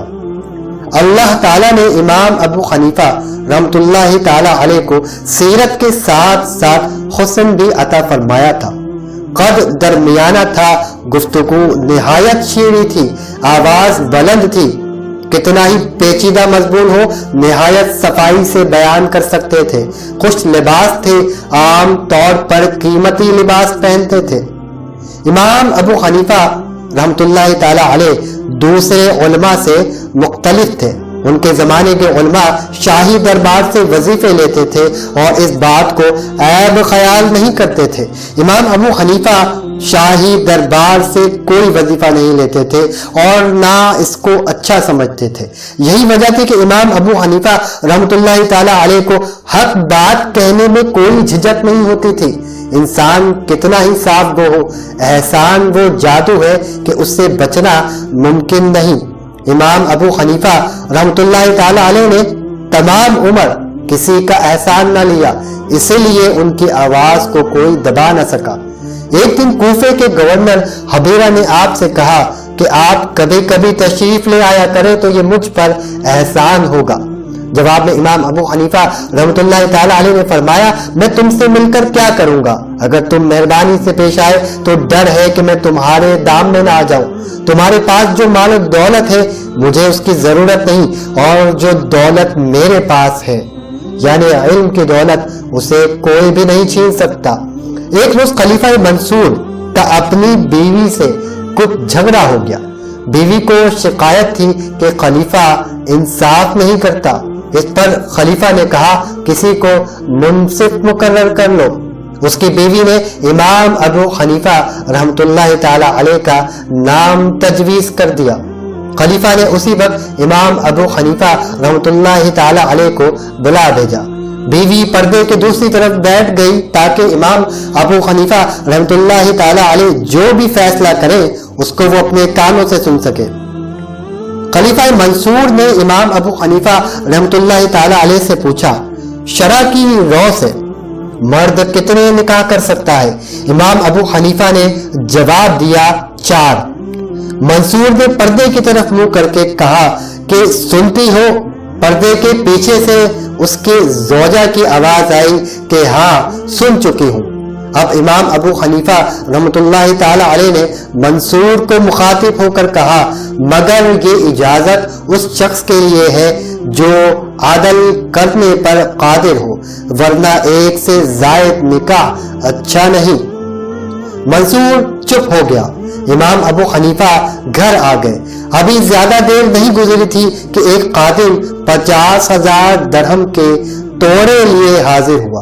امام ابو حنیفہ رحمۃ اللہ تعالی علیہ نے پوچھا، یہ کیا چیز ہے؟ اس نے بتایا، یہ منصور کی بیوی نے آپ کو ہدیہ بھیجا ہے اور کہا ہے کہ آپ کی کنیز آپ کو سلام کہتی ہے اور آپ کی حق گوئی کے لیے شکریہ ادا کرتی ہے۔ امام ابو حنیفہ رحمۃ اللہ تعالی علیہ نے اس خادم سے فرمایا، یہ درہم واپس لے جاؤ۔ خاتون سے کہنا، میں نے جو کچھ کہا کسی غرض سے نہیں بلکہ حق بات کہی ہے اور یہی میرا فرض تھا۔ امام ابو حنیفہ رحمۃ اللہ تعالی علیہ بڑے تاجر تھے۔ ان کی تجارت بہت پھیلی ہوئی تھی، لاکھوں کا لین دین تھا۔ اکثر شہروں میں گماشتے مقرر تھے، بڑے بڑے سوداگروں سے معاملہ رہتا تھا۔ اتنی بڑی تجارت کے باوجود آپ کی احتیاط کا عالم یہ تھا کہ ناجائز طور پر ایک پیسہ بھی ان کے مال میں شامل نہیں ہو سکتا تھا۔ ایک مرتبہ آپ کے ملازم حفص بن عبد الرحمن کو کپڑے کے کچھ تھان دیے، ساتھ میں یہ بھی کہلا بھیجا کہ فلاں تھان میں کچھ عیب ہے، خریدار کو بتا دینا۔ حفص کو ہدایت یاد نہ رہی اور تھان بیچ دیے، خریداروں کو اس تھان کا عیب نہ بتایا۔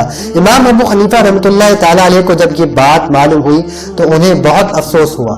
ان تمام تھانوں کو فروخت کرنے سے 30,000 درہم وصول ہوئے تھے، وہ سب کے سب امام ابو حنیفہ نے خیرات کر دیے۔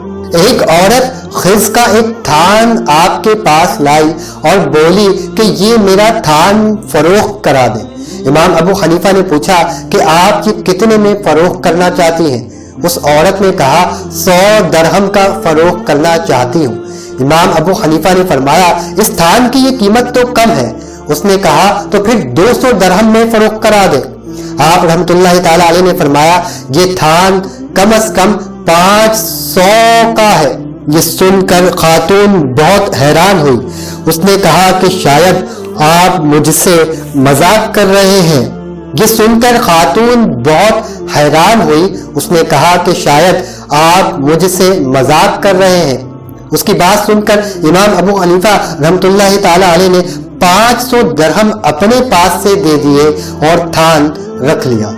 اس قسم کے واقعات نے امام ابو حنیفہ کی تجارت کو 4 چاند لگا دیے۔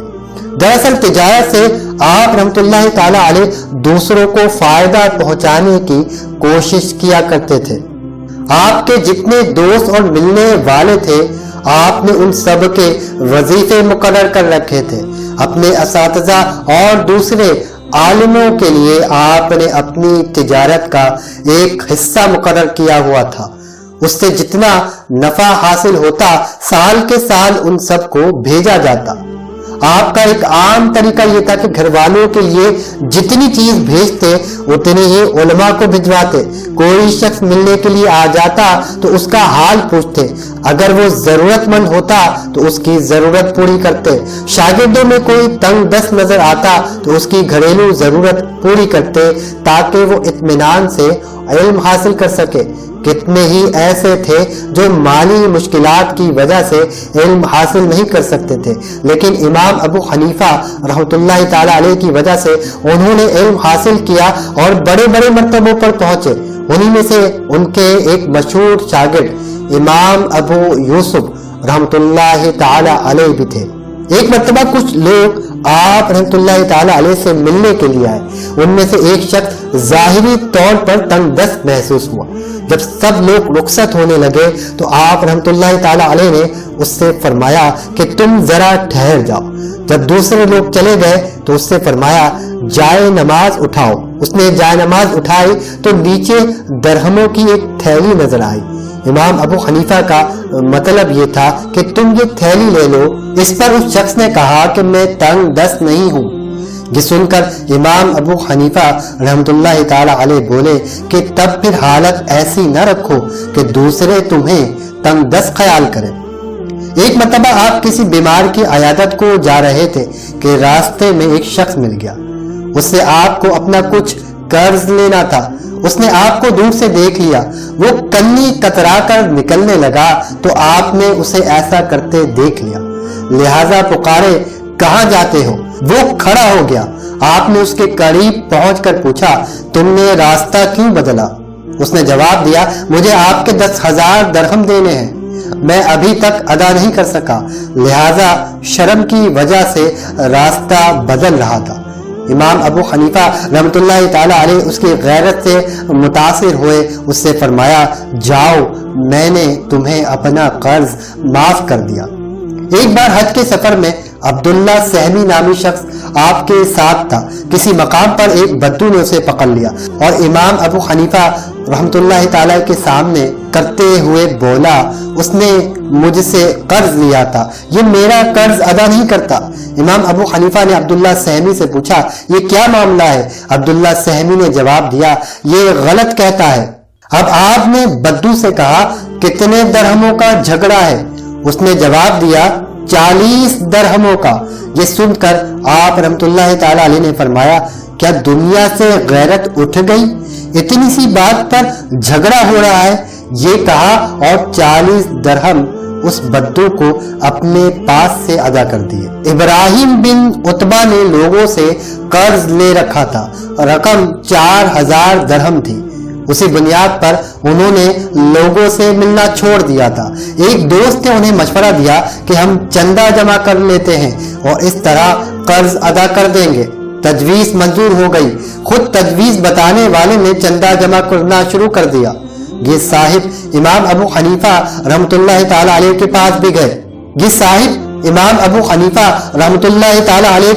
بھی گئے۔ پوری بات بتائی تو آپ رحمۃ اللہ تعالی علیہ نے پوچھا کل قرض کتنا ہے؟ انہوں نے جواب دیا 4000 درہم۔ جواب میں امام ابو حنیفہ رحمۃ اللہ تعالی علیہ نے فرمایا اتنی سی رقم کے لیے دوسروں کو تکلیف دینے کی ضرورت نہیں۔ یہ کہہ کر آپ رحمۃ اللہ تعالی علیہ نے 4000 درہم انہیں دے دیے۔ آپ رحمت اللہ تعالی علیہ بہت بڑے تاجر تو تھے ہی، بہت دولت مند تو تھے ہی، عظمت اور شان کے مالک تو تھے ہی، لیکن اس کے ساتھ ساتھ آپ میں انکساری اور عاجزی بھی بہت تھی، نرم مزاج اور بردبار بہت تھے، با اخلاق بہت تھے۔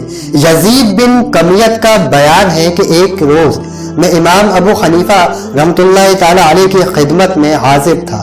ایک شخص نے آپ سے گستاخانہ انداز میں گفتگو شروع کی۔ امام ابو حنیفہ رحمۃ اللہ تعالی علیہ نہایت نرم انداز میں جواب دیتے رہے۔ آپ کی نرم مزاجی سے وہ اور زیادہ تیز ہو گیا، یہاں تک کہ اس نے کہا کہ تم معاذ اللہ زندیق ہو۔ اس پر امام ابو حنیفہ نے انتہائی نرم لہجے میں فرمایا، اللہ تمہیں بخشے، وہ خوب جانتا ہے کہ میری نسبت تم نے جو لفظ کہا ہے وہ صحیح نہیں ہے۔ امام ابو حنیفہ رحمۃ اللہ تعالی علیہ اپنے بارے میں خود فرماتے ہیں کہ میں نے کبھی کسی پر لعنت نہیں کی، کسی سے انتقام نہیں لیا، کسی مسلمان یا ذمہ کو کبھی نہیں ستایا، کسی سے فریب نہیں کیا، کسی سے بدعہدی نہیں کی۔ ایک روز آپ رحمت اللہ تعالی علیہ مسجد میں درس دے رہے تھے۔ درس سننے والوں میں ایک ایسا شخص بھی موجود تھا جسے آپ سے کچھ دشمنی تھی۔ اس نے بڑی مجلس میں آپ کی شان میں نازیبا الفاظ کہہ دیے۔ حضرت امام ابو حنیفہ رحمت اللہ تعالی علیہ نے وہ الفاظ سنے، اس کے باوجود اپنا درس جاری رکھا۔ شاگردوں کو بھی منع کر دیا کہ اس کی طرف توجہ نہ دیں۔ آپ درس سے فارغ ہو کر مسجد سے باہر نکلے تو وہ شخص آپ کے پیچھے ہو لیا اور جو منہ میں آتا رہا بکتا رہا۔ امام ابو حنیفہ رحمت اللہ تعالی علیہ اپنے گھر کے نزدیک پہنچے تو رک گئے اور اس کی طرف مڑ کر اس سے مخاطب ہوئے، بھائی یہ میرا گھر ہے، کچھ باقی رہ گیا ہے تو کہہ لو، کہیں میں اندر چلا جاؤں اور تمہیں مزید کچھ کہنے کا موقع نہ ملے۔ یہ تھی امام ابو حنیفہ کی عاجزی و انکساری، صبر اور برداشت۔ امام ابو حنیفہ رحمۃ اللہ تعالیٰ کے محلے میں ایک موچی رہتا تھا۔ وہ بہت رنگین مزاج تھا، دن بھر مزدوری کرتا اور شام کو بازار سے گوشت اور شراب خرید کر لے آتا۔ اس کے دوست اس کے گھر میں جمع ہوتے، رات گئے تک دوستوں کے سامنے شراب اور گوشت کا دور چلتا، وہاں اشعار بھی پڑھے جاتے تھے۔ امام ابو حنیفہ رحمۃ اللہ تعالی علیہ ذکر و اذکار کی وجہ سے رات کو بہت کم سوتے تھے۔ وہ ان کی بے ہودگیاں سنتے رہتے، لیکن اپنے بلند اخلاق کی وجہ سے اس سے کچھ نہ کہتے۔ ایک رات شہر کا کوتوال ادھر آ نکلا، وہ اس موچی کو پکڑ کر لے گیا اور قید خانے میں ڈال دیا۔ صبح کے وقت امام ابو حنیفہ رحمۃ اللہ تعالی علیہ نے اپنے دوستوں سے کہا کہ آج رات ہمارے ہمسائے کی آوازیں نہیں آئی۔ انہیں بتایا گیا کہ اسے تو رات شہر کا کوتوال پکڑ کر لے گیا ہے۔ آپ نے اسی وقت سواری منگوائی، لباس تبدیل کیا اور گورنر کے پاس پہنچ گئے۔ وہ عباسی دور تھا، خلیفہ منصور کی طرف سے عیسیٰ بن موسیٰ گورنر تھا۔ یہ شخص بہت سوجھ بوجھ کا حامل تھا۔ اس کے کارندوں نے اسے اطلاع دی کہ امام ابو حنیفہ رحمۃ اللہ تعالی علیہ اس سے ملنے کے لیے آ رہے ہیں۔ یہ سنتے ہی اس نے درباریوں کو حکم دیا کہ آگے جا کر امام اعظم امام ابو حنیفہ رحمۃ اللہ تعالی علیہ کا استقبال کرو اور سواری پر ہی انہیں یہاں تک لاؤ۔ جب آپ رحمۃ اللہ تعالی علیہ کی سواری قریب آئی تو وہ فوراً تعظیم کے لیے اٹھ کھڑا ہوا، نہایت ادب سے اپنے پاس بٹھایا اور پھر بولا کہ آپ رحمۃ اللہ تعالی علیہ نے آنے کی کیوں زحمت کی؟ کوئی کام تھا تو مجھے بلا لیا ہوتا، میں حاضر ہو جاتا۔ آپ رحمۃ اللہ تعالی علیہ نے فرمایا، میرے پڑوسی کو رات کوتوال نے گرفتار کر لیا ہے، میں اس کی رہائی کے سلسلے میں آیا ہوں۔ گورنر نے فوراً داروغہ جیل کو حکم بھیجا، اس نے موچی کو اسی وقت رہا کر دیا۔ امام ابو حنیفہ گورنر سے رخصت ہوئے تو موچی بھی آپ کے ساتھ روانہ ہوا۔ مارے شرم کے اس موچی کا برا حال تھا، اس سے کچھ بھی کہا نہیں جا رہا تھا، بس اتنا کہہ سکا کہ آپ نے پڑوسی کا حق ادا کر دیا۔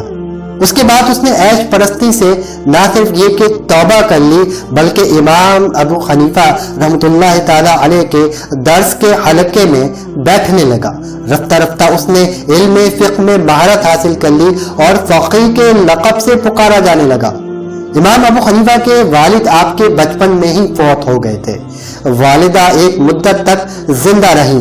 امام ابو حنیفہ رحمۃ اللہ تعالی علیہ ان کی خوب خدمت کرتے تھے۔ ادھر وہ مزاج کی شکی تھی، عام قسم کے وائز کرنے والوں اور قصے سنانے والوں سے وہ بہت عقیدت رکھتی تھی۔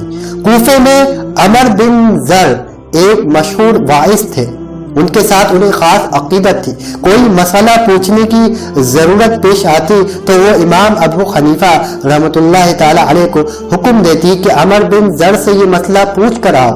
امام ابو حنیفہ رحمۃ اللہ تعالی علیہ اپنی والدہ محترمہ کے حکم کی تعمیل میں عمر بن زر کے پاس جاتے اور ان سے کہتے کہ میں آپ سے یہ مسئلہ پوچھنے کے لیے آیا ہوں۔ عمر بن زر کہتے کہ میں آپ رحمت اللہ تعالی علیہ کے سامنے اپنی زبان کیسے کھول سکتا ہوں؟ امام ابو حنیفہ رحمت اللہ تعالی علیہ فرماتے ہیں کہ یہ میری والدہ کا حکم ہے کہ میں آپ سے مسئلہ پوچھ کر انہیں بتاؤں۔ پھر ایسا بھی ہوتا کہ عمر کو اس مسئلے کا جواب معلوم نہ ہوتا تو وہ امام ابو حنیفہ سے کہتا کہ آپ اس مسئلے کا جواب مجھے بتا دیں، میں وہی آپ کے سامنے دہرا دیتا ہوں۔ کبھی والدہ ضد کرتی کہ میں خود جا کر مسئلہ پوچھوں گی، اس مقصد کے لیے وہ خچر پر سوار ہوتی۔ امام ابو حنیفہ رحمۃ اللہ تعالی علیہ خچر کی لگام پکڑ کر پیدل روانہ ہوتے۔ اب والدہ عمر بن زر کے سامنے پہنچ کر ان سے مسئلہ بیان کرتی اور جواب پوچھتی۔ ایک روز والدہ نے امام صاحب سے کہا کہ مجھے یہ مسئلہ درپیش ہے، مجھے کیا کرنا چاہیے؟ امام ابو حنیفہ رحمۃ اللہ تعالی علیہ نے فوراً مسئلے کا جواب بتا دیا۔ اس پر والدہ نے کہا کہ تمہاری سند نہیں، زر کا تصدیق کرے تو مجھے اعتبار آئے گا۔ اس پر امام ابو حنیفہ رحمۃ اللہ تعالی علیہ والدہ کو زرقہ کے پاس لے گئے اور مسئلہ بیان کر دیا۔ زرقہ رحمۃ اللہ تعالی علیہ نے آپ سے کہا کہ آپ مجھ سے زیادہ جانتے ہیں، آپ نے خود مسئلہ کیوں نہ بتا دیا؟ امام ابو حنیفہ رحمۃ اللہ تعالی علیہ نے کہا میں نے اس مسئلے کا یہ جواب دیا تھا۔ زرقہ بولے کہ آپ نے تو بالکل ہی درست جواب دیا تھا۔ یہ سننے کے بعد ان کی والدہ کو اطمینان ہوا اور وہ واپس گھر آئی۔ یہ تھا امام ابو حنیفہ رحمۃ اللہ تعالی علیہ کا اپنی والدہ کا بے حد احترام کرنا۔ کوفے کے گورنر ابن حبیرہ نے جب امام ابو حنیفہ کو قاضی مقرر کرنا چاہا تھا تو آپ رحمۃ اللہ تعالی علیہ نے انکار کر دیا تھا، تو اس نے آپ کو کوڑے لگوانے شروع کیے تھے۔ اس وقت والدہ محترمہ زندہ تھی۔ جب انہیں پتا چلا کہ ان کے بیٹے ابو حنیفہ کو اس طرح کوڑے لگوائے جا رہے ہیں تو انہیں بہت صدمہ ہوا۔ امام ابو حنیفہ رحمۃ اللہ تعالی علیہ فرمایا کرتے تھے کہ مجھے کوڑے لگنے کی تکلیف کی چندہ پرواہ نہیں، البتہ دکھ اس بات کا ہے کہ میری تکلیف کی وجہ سے میری والدہ کے دل کو صدمہ پہنچا ہے۔ ایک روز مسجد میں بیٹھے تھے کہ کسی نے آ کر کہا کہ فلاں شخص چھت سے نیچے گر گیا ہے۔ یہ سنتے ہی آپ زور سے چیخ پڑے، شاگرد گھبرا گئے۔ آپ دس کے حلقے کو چھوڑ کر باہر نکل آئے اور ننگے پاؤں دوڑ پڑے۔ اس کے گھر پہنچے، اس کا حال پوچھا، اس سے ہمدردی سے پیش آئے اور جب تک وہ ٹھیک نہ ہوا روزانہ صبح اس کے پاس جاتے، اس کی تیمارداری کرتے رہے۔ ایک دن جامع مسجد میں درس دے رہے تھے، ارادت مند بڑی تعداد میں جمع تھے کہ اتفاق سے ایک سانپ چھت سے گرا اور آپ رحمت اللہ تعالی علیہ کی گود میں آ گیا۔ تمام لوگ گھبرا کر بھاگ گئے، مگر آپ رحمت اللہ تعالی علیہ اسی طرح سکون سے بیٹھے رہے۔ آپ رحمت اللہ تعالی علیہ باتیں بہت کم کرتے تھے، غیر ضروری باتوں میں کبھی دخل نہیں دیتے تھے۔ درس میں شاگرد نہایت آزادی سے بحث کرتے، آپ خاموشی سے سنا کرتے۔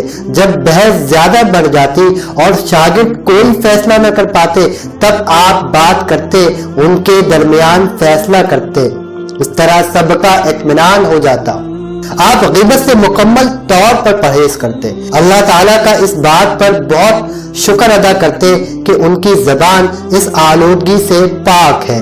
ایک دن کسی نے کہا کہ حضرت، لوگ آپ کی شان میں نہ جانے کیا کچھ کہتے ہیں، مگر آپ سے کبھی کسی کی برائی نہیں سنی۔ جواب میں آپ نے فرمایا، یہ اللہ کا فضل ہے، وہ جسے چاہتا ہے عطا کرتا ہے۔ امام سفیان ثوری رحمۃ اللہ تعالی علیہ سے کسی نے پوچھا کہ ہم نے امام ابو حنیفہ رحمۃ اللہ تعالی علیہ کو کبھی بھی کسی کی غیبت کرتے نہیں دیکھا۔ اس کے جواب میں سفیان ثوری رحمۃ اللہ تعالی علیہ نے فرمایا کہ امام ابو حنیفہ اتنے بے وقوف نہیں کہ اپنے اعمال صالحہ کو خود اپنے ہاتھوں ہی سے برباد کر دے۔ امام ابو حنیفہ رحمۃ اللہ تعالی علیہ قسم کھانا ناپسند کرتے تھے۔ آپ رحمۃ اللہ تعالی علیہ نے خود سے عہد کر لیا تھا کہ اگر اتفاقاً بھی یہ خطا ہو گئی تو 1 درہم بطور کفارہ ادا کروں گا۔ پھر ہوا یہ کہ بھول میں کسی موقع پر قسم کھا لی۔ اس کے بعد یہ عہد کر لیا کہ اب درہم کے بجائے دینار دوں گا، اور دینار درہم سے زیادہ قیمتی ہوتا تھا۔ یزید بن کمیت ایک مشہور عابد اور امام ابو حنیفہ کے زمانے کے تھے۔ وہ بیان کرتے ہیں کہ میں ایک مرتبہ عشاء کی نماز میں امام ابو حنیفہ رحمۃ اللہ تعالی علیہ کے ساتھ تھا۔ مسجد کے امام نے سورہ زلزال پڑھی، لوگ نماز پڑھ کر چلے گئے، میں ٹھہرا رہا۔ میں نے دیکھا کہ امام ابو حنیفہ رحمۃ اللہ تعالی علیہ بیٹھے ٹھنڈی سانسیں بھر رہے ہیں۔ یہ دیکھ کر میں اٹھ آیا کہ ان کے اوقات میں خلل نہ پڑے۔ صبح میں مسجد گیا تو انہیں اسی جگہ بیٹھے دیکھا۔ آپ بہت غمگین تھے، داڑھی ہاتھ میں پکڑ رکھی تھی اور کہہ رہے تھے، اے وہ ذات جو ذرہ بھر نیکی اور ذرہ بھر بدی دونوں کا بدلہ دے گا، اپنے اس غلام نعمان کو آگ سے بچانا۔ ایک دن بازار میں چلے جا رہے تھے کہ آپ رحمۃ اللہ تعالی علیہ کا پاؤں ایک لڑکے کے پاؤں پر آ گیا۔ لڑکا چیخ اٹھا اور بولا کہ اللہ سے نہیں ڈرتے۔ امام ابو حنیفہ رحمۃ اللہ تعالی علیہ کو یہ سن کر غش آ گیا۔ ایک ساتھی نے آپ کو سنبھالا، ہوش میں آئے تو ان سے کہا کہ آپ ایک لڑکے کی بات پر خوف زدہ ہو گئے۔ آپ رحمت اللہ تعالی علیہ نے فرمایا، کیا خبر اس کی آواز ایک غیبی ہدایت ہو۔ ایک روز معمول کے مطابق اپنی دکان پر گئے تو ملازم نے کپڑے کے تھان نکال رکھے تھے اور یہ جملہ کہا کہ اللہ ہمیں جنت دے۔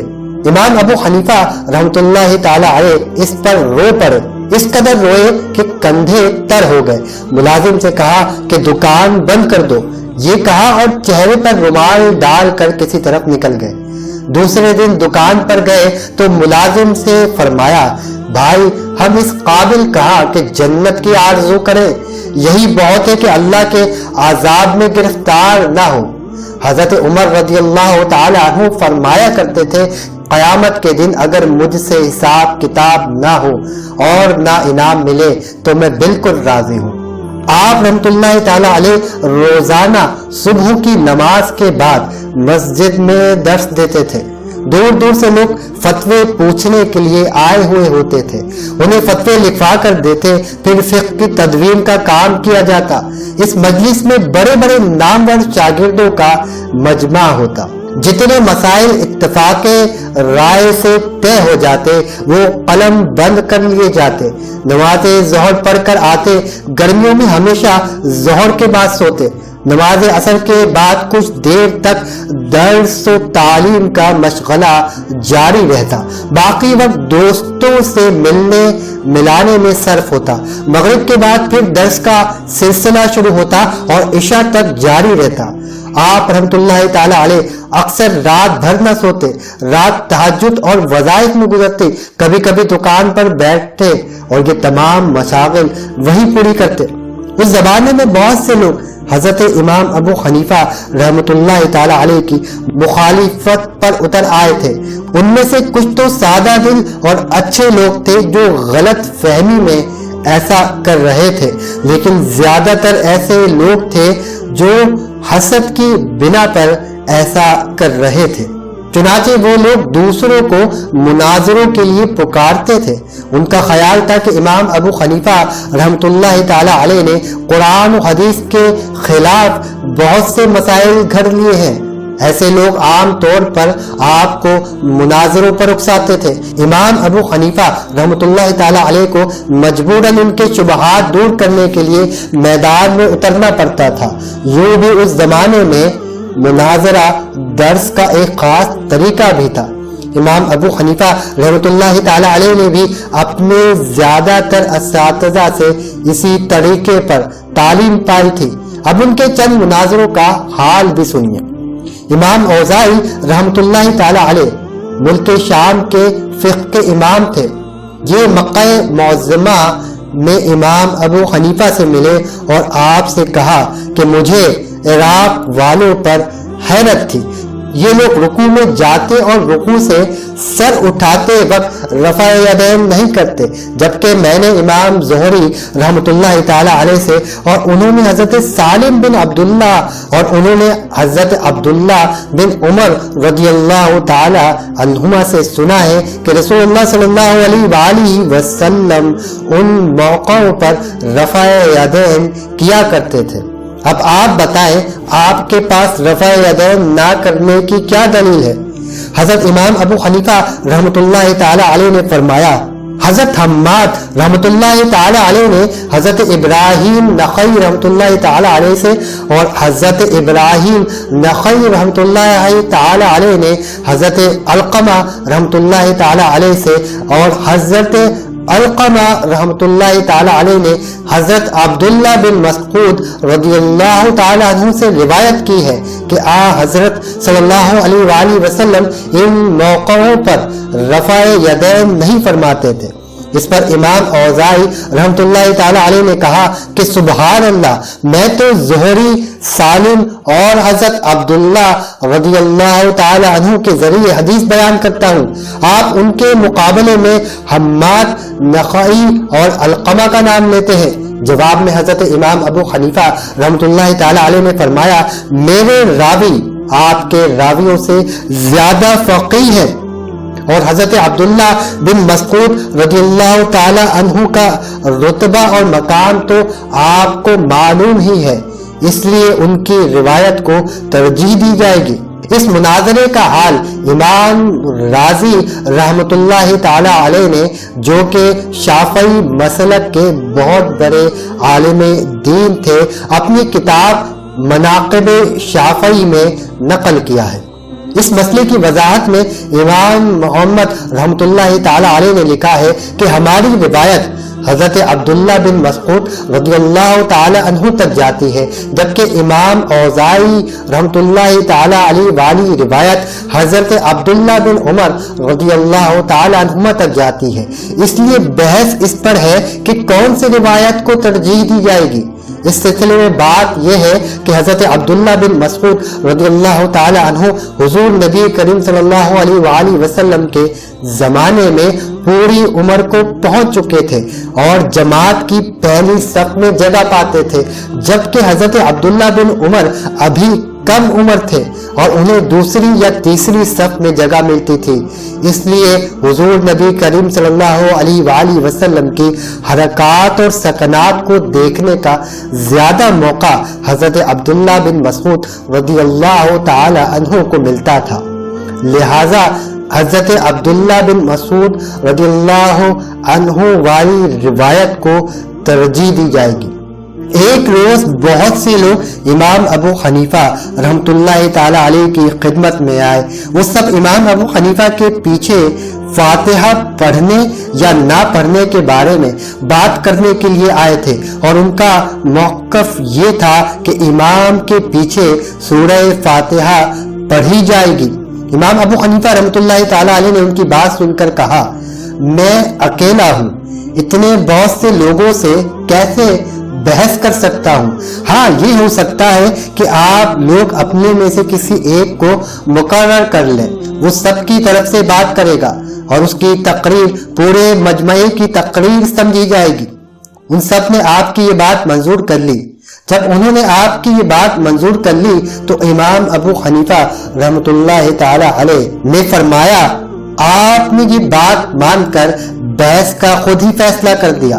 جس طرح آپ نے ایک شخص کو سب کی طرف سے بحث کا مختار بنا دیا، اسی طرح نماز میں امام بھی تمام مقتدیوں کی طرف سے قرات میں کفیل ہے۔ اور یہ مسئلہ آپ رحمت اللہ تعالی علیہ نے عقلی طور پر حل نہیں کیا، بلکہ حدیث میں بھی یہی ہے۔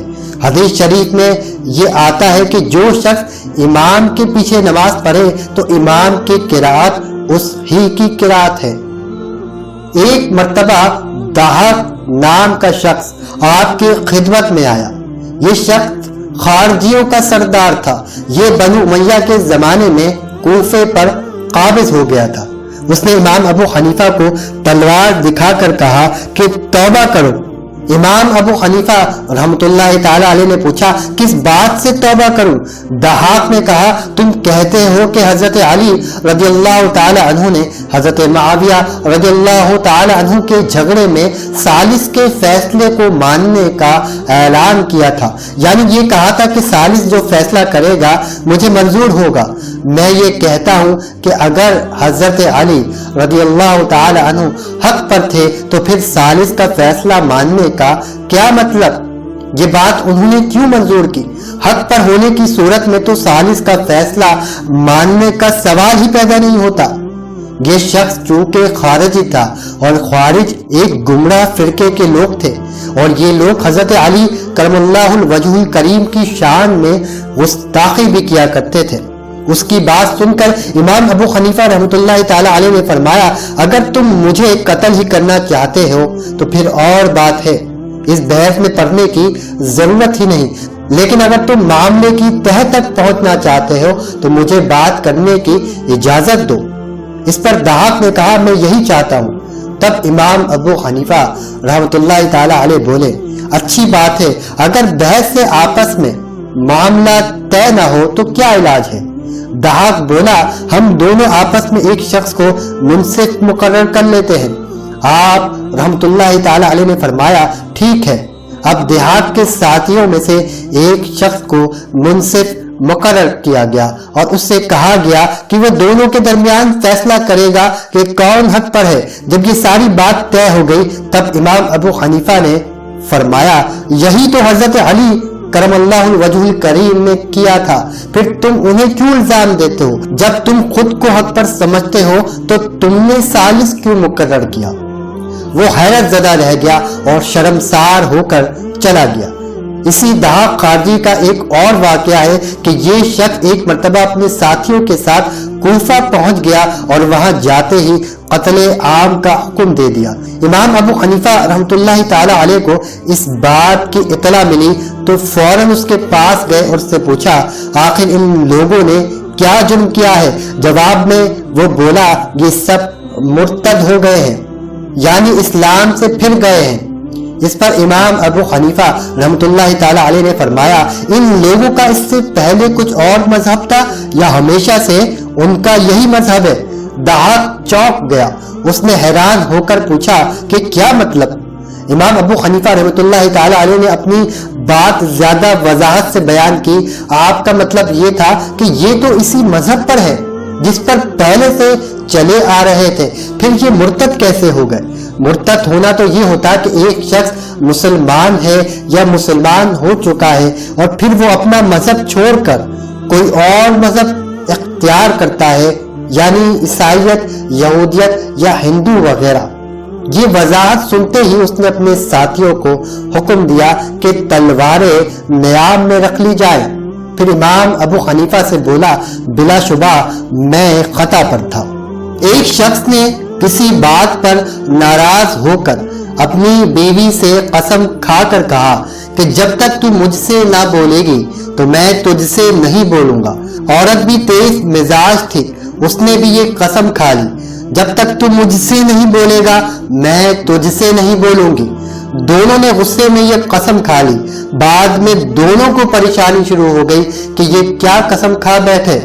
خاوند امام سفیان ثوری رحمت اللہ تعالی علیہ کے پاس گیا، ان سے فتویٰ پوچھا۔ انہوں نے فتویٰ دیا کہ قسم کا کفارہ دینا ہوگا۔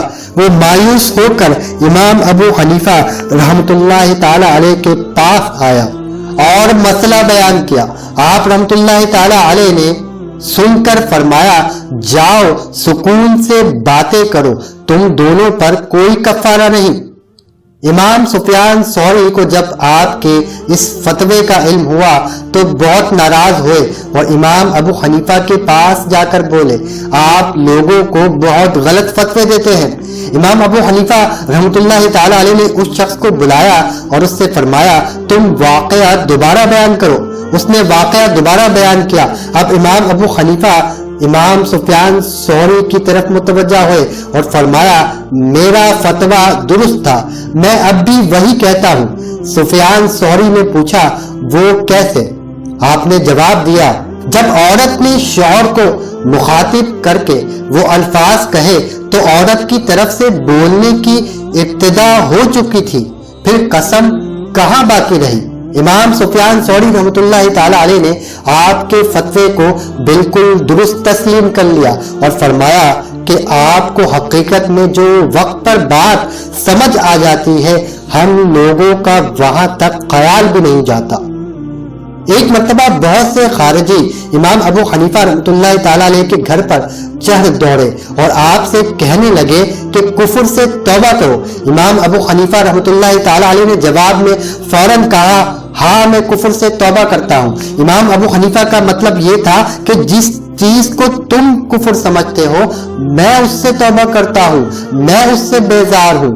ان خارجیوں کا عقیدہ یہ تھا کہ گناہ کرنے سے انسان کافر ہو جاتا ہے۔ آپ کا جواب سن کر خارجی مطمئن ہو کر واپس لوٹ گئے۔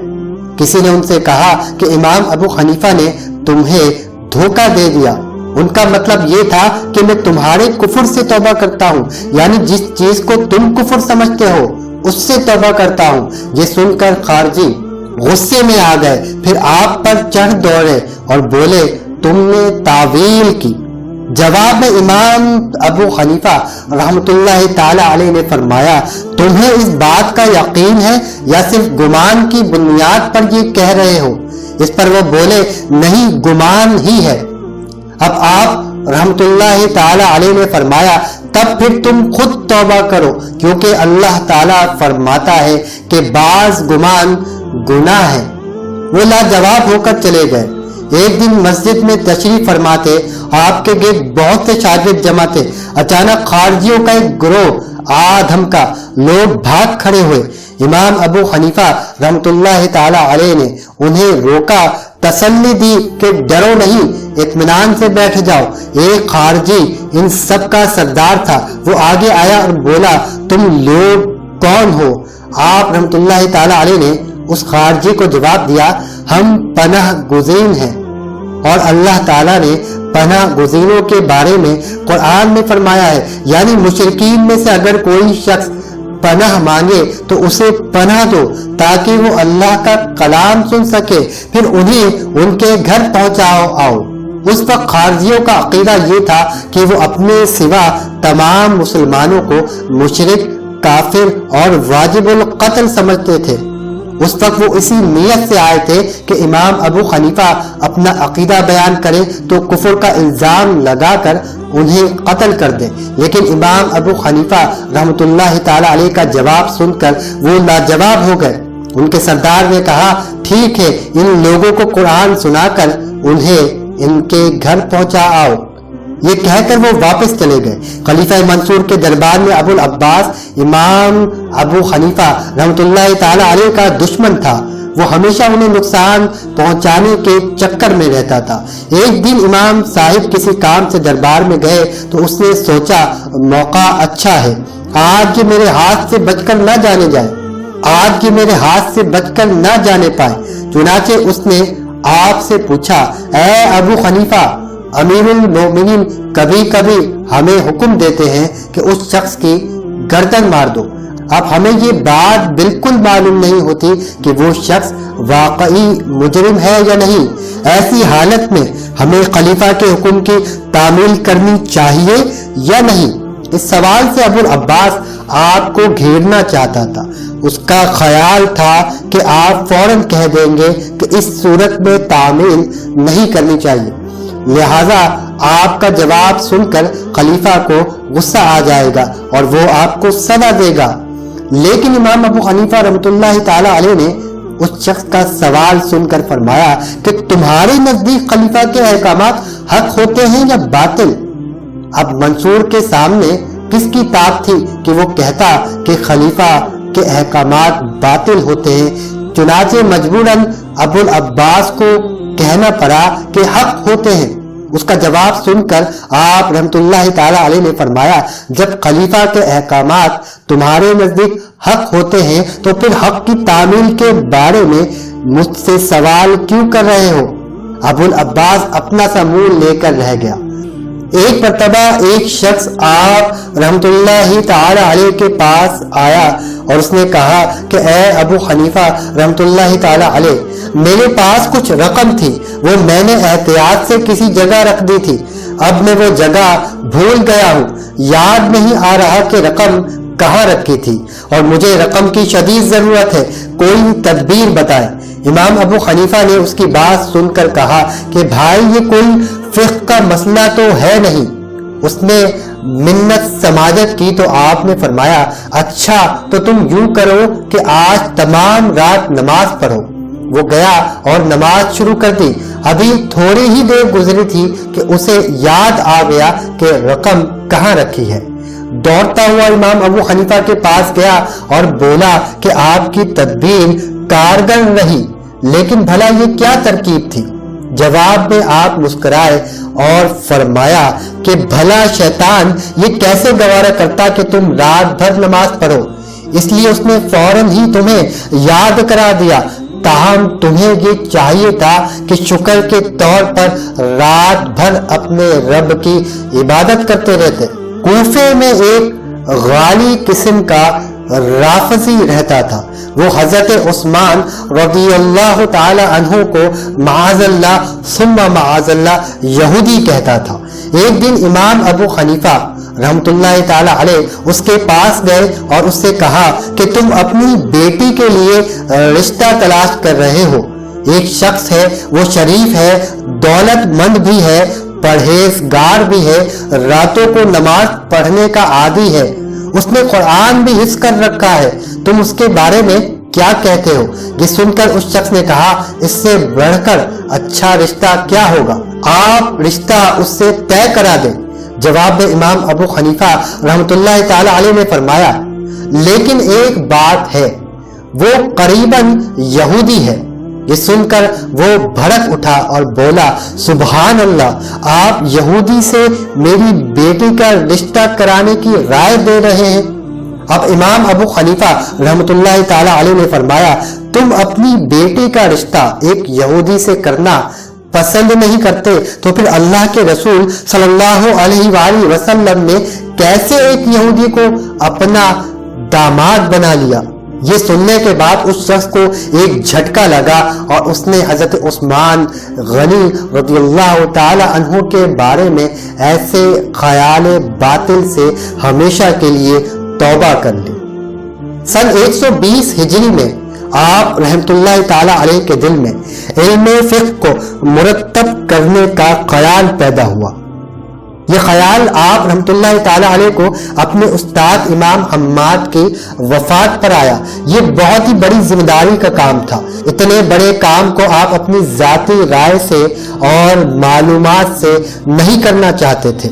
اس غرض کے لیے آپ نے اپنے شاگردوں میں سے چند نامور شخص منتخب کیے۔ ان میں سے اکثر کو استاد زمانہ مانا جاتا تھا، مثلا یحییٰ بن ابی زائدہ، حفص بن غیاث، قاضی ابو یوسف، داؤد الطائی، حبان مندل۔ یہ لوگ علم حدیث میں کمال درجے کے تھے۔ ان کے علاوہ امام ظفر قوت استنباط میں مشہور تھے۔ قاسم بن معین اور امام محمد کو ادب اور عربیت میں کمال حاصل تھا۔ امام ابو حنیفہ رحمۃ اللہ تعالی علیہ نے ان سب حضرات کی ایک مجلس قائم کی اور باقاعدہ طور پر فقہ کی تدوین کا کام شروع ہوا۔ ایک روایت کے مطابق ان حضرات کی تعداد 40 تھی۔ وہ 30 برس تک اس خدمت کو انجام دیتے رہے۔ اس طرح فقہ کی تدوین میں 30 برس لگے۔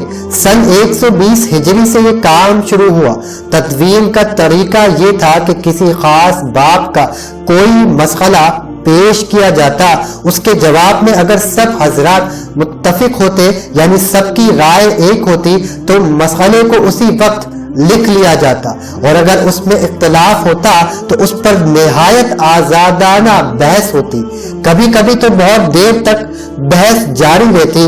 امام ابو حنیفہ رحمۃ اللہ تعالی علیہ بہت غور اور صبر سے سب کی تقریریں سنتے اور آخر کار ایسا جچا تلا فیصلہ کرتے کہ سب کو تسلیم کرنا پڑتا۔ کبھی ایسا ہوتا کہ امام صاحب کے فیصلے کے بعد بھی کچھ حضرات اپنی رائے پر قائم رہتے، اس وقت وہ سب قول بھی ساتھ ہی لکھ لیے جاتے۔ مجلس کے ایک شریک کا نام عافیہ بن یزید تھا۔ اگر وہ مجلس میں شریک نہ ہوتے تو امام ابو حنیفہ فرماتے کہ عافیہ کو آ لینے دو۔ جب وہ آ جاتے اور اس مسئلے سے اتفاق کر لیتے تب وہ مسئلہ درج کیا جاتا۔ اس طرح 30 سال کی مدت میں یہ عظیم الشان کام مکمل ہوا۔ امام ابو حنیفہ رحمۃ اللہ تعالی علیہ کی آخری عمر قید خانے میں گزری، لیکن وہاں بھی یہ کام جاری رہا۔ فقہ کے اس مجموعے کو وہ مقبولیت حاصل ہوئی کہ بیان سے باہر ہے۔ جس قدر بھی اس کے حصے تیار ہوتے جاتے، تمام ملکوں میں اس کی اشاعت ہوتی جاتی۔ امام ابو حنیفہ رحمۃ اللہ تعالی علیہ کی درسگاہ نے ایک قانونی درسگاہ کی حیثیت حاصل کر لی تھی۔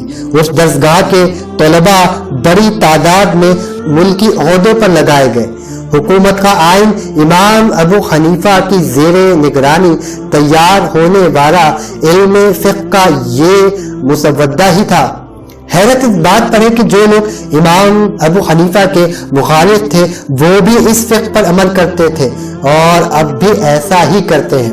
اس زمانے کے ایک عالم بیان کرتے ہیں کہ میں نے ایک دن سفیان ثوری رحمۃ اللہ تعالی کے سرحانے ایک کتاب دیکھی۔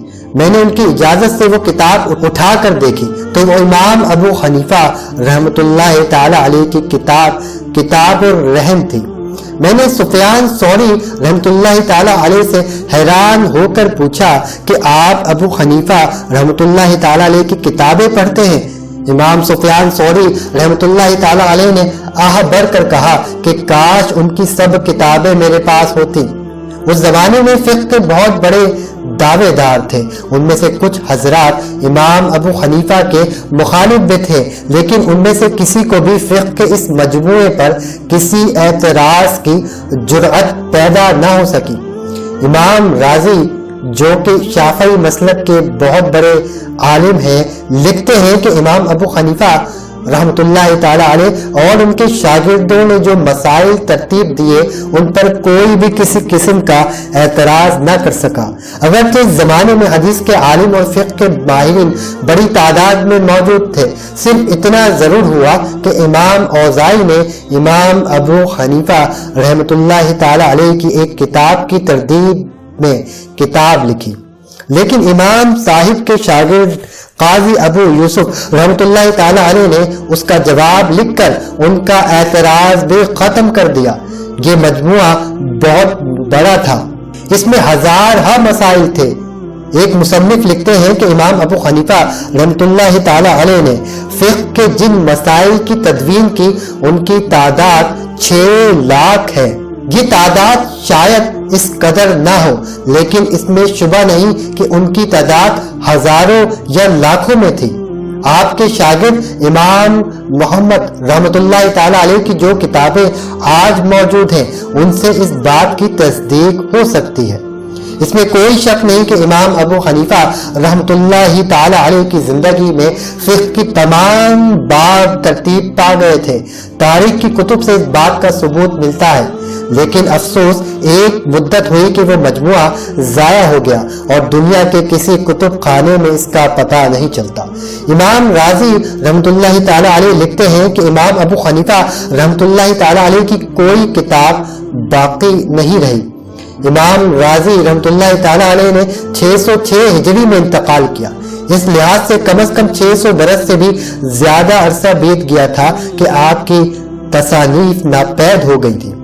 یہ بات عجیب لگتی ہے کہ آپ کی تصانیف ناپید ہو گئی، لیکن دیکھا جائے تو اس میں تعجب کی کوئی بات نہیں۔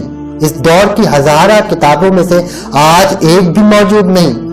امام اوزائی، ابن جری، ابن عروبہ، حماد بن ابو محمد رحمہم اللہ تعالی، ان کی کتب بھی عین اسی زمانے میں شائع ہوئی تھی جب امام ابو حنیفہ رحمۃ اللہ تعالی علیہ کا فقہ مرتب ہوا تھا، لیکن ان کتابوں کا کوئی نام و نشان آج نہیں ہے۔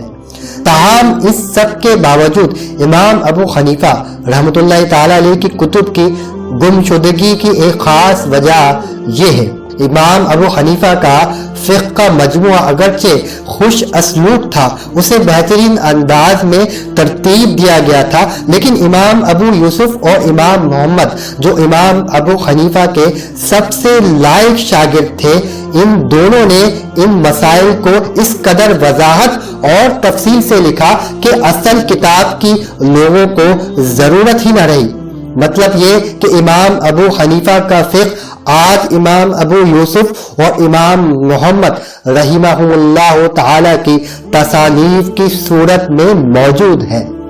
فقہ حنفی کے مسائل نہایت تیزی سے عجم کے تمام ملکوں میں پھیل گئے، البتہ عرب میں ان کا رواج نہ ہو سکا۔ اس کی وجہ یہ تھی کہ مدینہ منورہ میں امام مالک رحمۃ اللہ تعالی علیہ اور مکہ معظمہ میں دیگر امام موجود تھے۔ تاہم عرب کے علاوہ عجم کے اکثر اسلامی ملکوں میں فقہ حنفی ہی کا طریقہ رائج ہوا۔ چند ملک ایسے بھی ہیں جن میں فقہ حنفی ختم ہو گیا، اس کی بھی خاص وجوہات تھی۔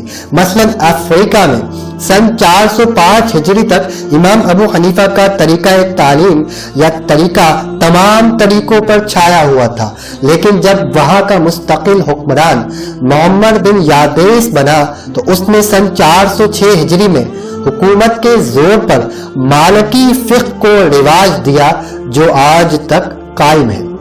عباسی خلفاء کسی کے فقہ پر عمل نہیں کرتے تھے، وہ خود کو ہی فقیہ سمجھتے تھے۔ ان کے زوال کے بعد فقہ حنفی کو عروج حاصل ہوا۔ سلجوقی خاندان نے ایک وسیع مدت تک حکومت کی۔ ان کی حکومت کے طول و عرض میں یعنی کاشغر یعنی چین سے بیت المقدس تک اور قسطنطنیہ سے بلاد قسط تک فقہ حنفی کو رائج کیا۔ محمود غزنوی رحمت اللہ تعالی کے نام سے پاک و ہند کا بچہ واقف ہے۔ یہ فقہ حنفی کے بہت بڑے عالم تھے۔ خود انہوں نے فقہ پر ایک عمدہ کتاب لکھی، اس میں کم و بیش 60,000 مسائل تھے۔ نور الدین زنگی کے نام سے کون واقف نہیں، بہت ہی نمایاں شخصیت ہے۔ بیت المقدس کی جنگوں میں ان کا نام بہت مشہور ہے۔ صلاح الدین ایوبی انہی کے دربار میں شامل تھے۔ دنیا میں پہلا دارالحدیث انہوں نے ہی قائم کیا تھا۔ اگرچہ یہ شافعی اور مالکی فقہ کی عزت کرتے تھے، لیکن یہ خود اور ان کا پورا خاندان مسلکن فقہ حنفی پر عمل پیرا تھا۔ صلاح الدین ایوبی خود شافعی تھے، لیکن ان کے خاندان میں بھی حنفی مذہب کے لوگ موجود تھے۔ ملک المعظم عیسیٰ بن ملک العادل ایک وسیع ملک کا بادشاہ تھا۔ علامہ ابن خلقان اس کے حالات کے بارے میں لکھتے ہیں کہ وہ نہایت عالی ہمت عالم، فاضل، ہوش مند، دلیر اور بارعب بادشاہ تھا۔ حد سے بڑھ کر حنفی فقہ پر عمل کرتا تھا۔ عثمانی خلفاء یعنی ترکی کے سلاطین تقریباً 600 برس تک روم کے حکمران رہے۔ یہ فقہ حنفی کے مقلد تھے۔ خود ہمارے بر صغیر کے حکمران آل تیمور، جنہیں مغل کہا جاتا ہے، اسی فقہ کے پیروکار تھے۔ مطلب یہ کہ اس زمانے میں فقہ حنفی قانون کا بہت بڑا مجموعہ تھا۔ فقہ کی ضرورت کیوں محسوس کی گئی؟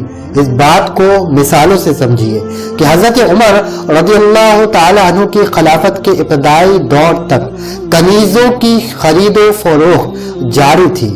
آپ رضی اللہ تعالی عنہ نے اسے بالکل روک دیا۔ حضور نبی کریم صلی اللہ علیہ وآلہ وسلم نے تبوک کے سفر میں غیر مذہب والوں پر جو جزیہ یا ٹیکس مقرر کیا وہ 1 دینار فی آدمی تھا۔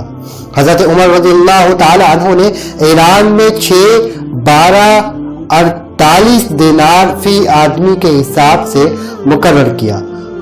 حضرت صلی اللہ علیہ وآلہ وسلم مال غنیمت تقسیم فرماتے تو اس میں قرآن کریم کے حکم کے موافق اپنے عزیزوں کا حصہ لگاتے تھے، جبکہ خلفائے راشدین میں سے کسی نے بھی حصہ نہیں لیا، یہاں تک کہ حضرت علی رضی اللہ تعالی عنہ نے بھی ہاشمیوں کو حصہ نہیں دیا۔ حضور نبی کریم صلی اللہ علیہ وآلہ وسلم کے زمانے میں شراب پینے پر کوئی خاص سزا مقرر نہیں ہوئی تھی۔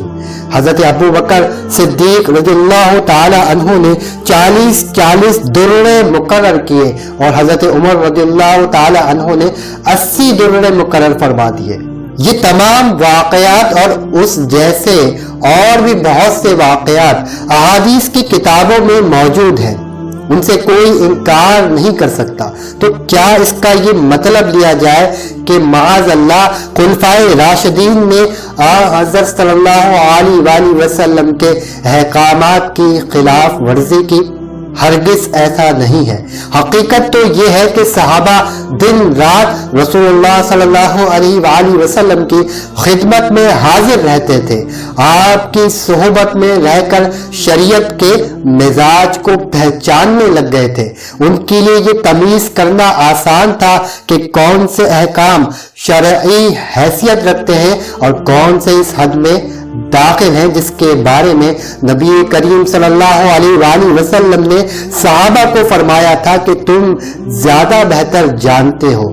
رسول اللہ صلی اللہ علیہ وآلہ وسلم کی وفات کے بعد حضرت عائشہ صدیقہ رضی اللہ تعالی عنہا نے ایک بار فرمایا تھا کہ آج اگر رسول اللہ صلی اللہ علیہ وآلہ وسلم ظاہری طور پر حیات ہوتے تو عورتوں کو مسجد میں جانے کی اجازت نہ دیتے۔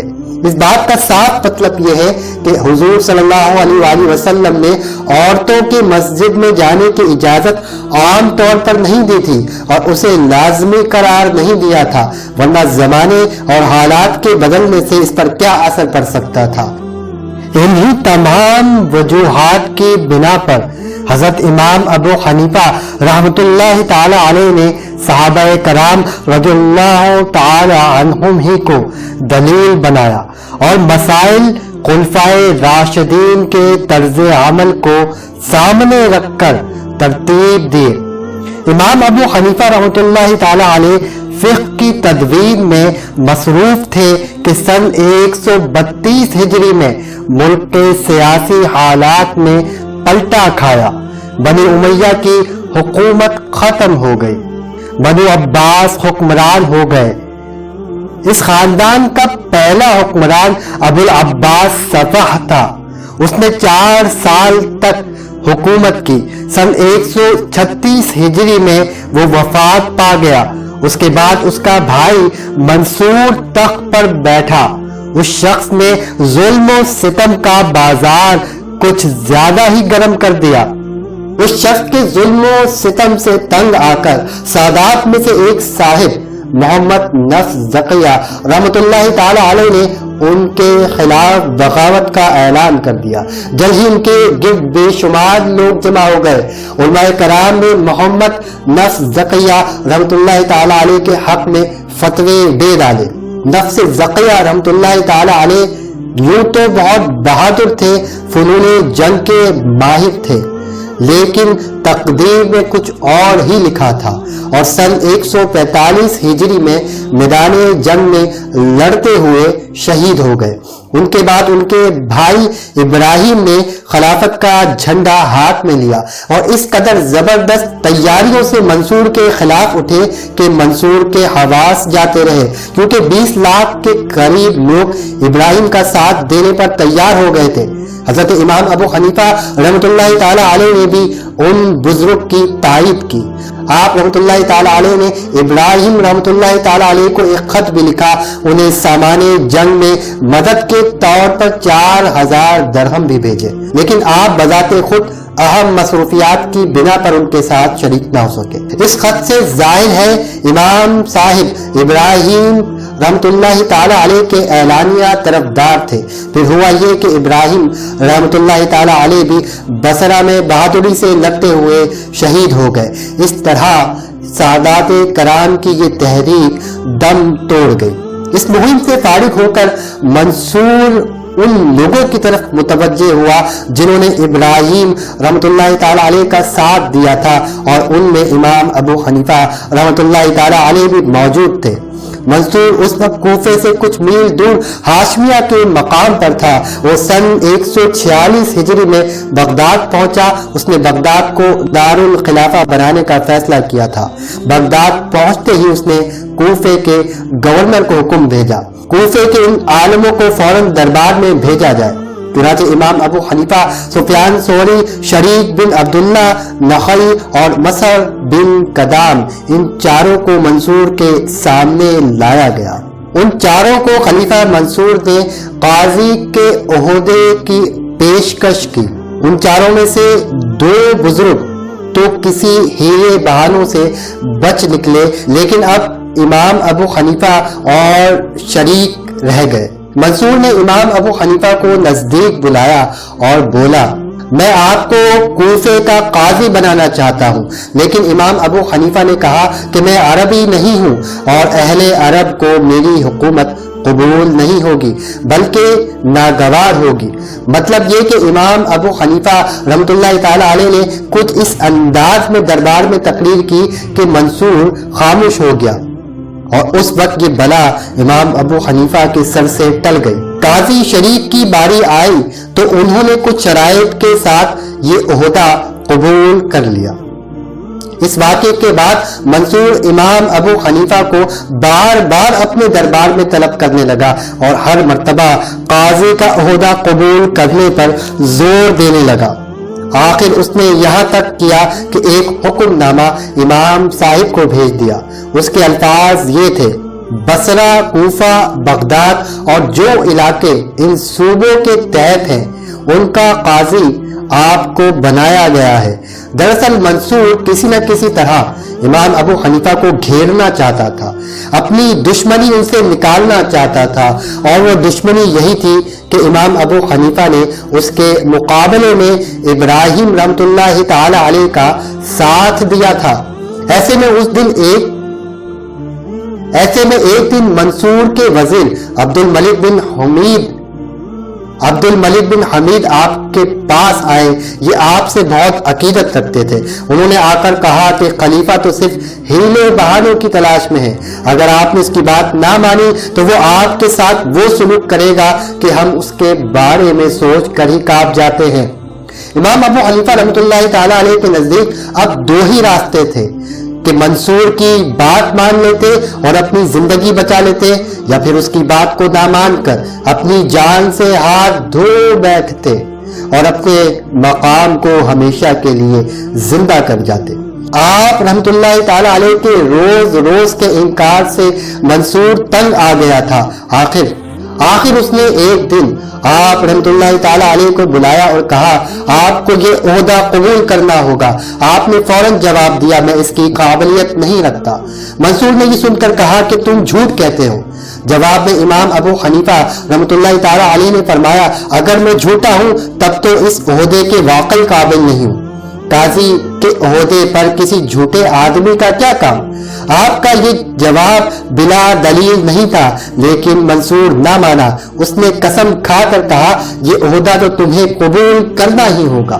امام ابو حنیفہ رحمۃ اللہ تعالی علیہ نے زور دے کر کہا کہ میں بھی یہ عہدہ ہرگز قبول نہیں کروں گا۔ منصور کا وزیر ربی چلا اٹھا، ابو حنیفہ تم خلیفہ کے مقابلے میں آواز اٹھاتے ہو؟ انہوں نے فرمایا ہاں۔ آخر منصور نے حکم دیا کہ امام ابو حنیفہ کو قید میں ڈال دیا جائے۔ آپ رحمۃ اللہ تعالی علیہ کو قید میں ڈال دیا گیا۔ ایسا سن 146 ہجری میں ہوا۔ قید میں ڈالنے کے بعد بھی منصور کا کلیجہ ٹھنڈا نہ ہوا۔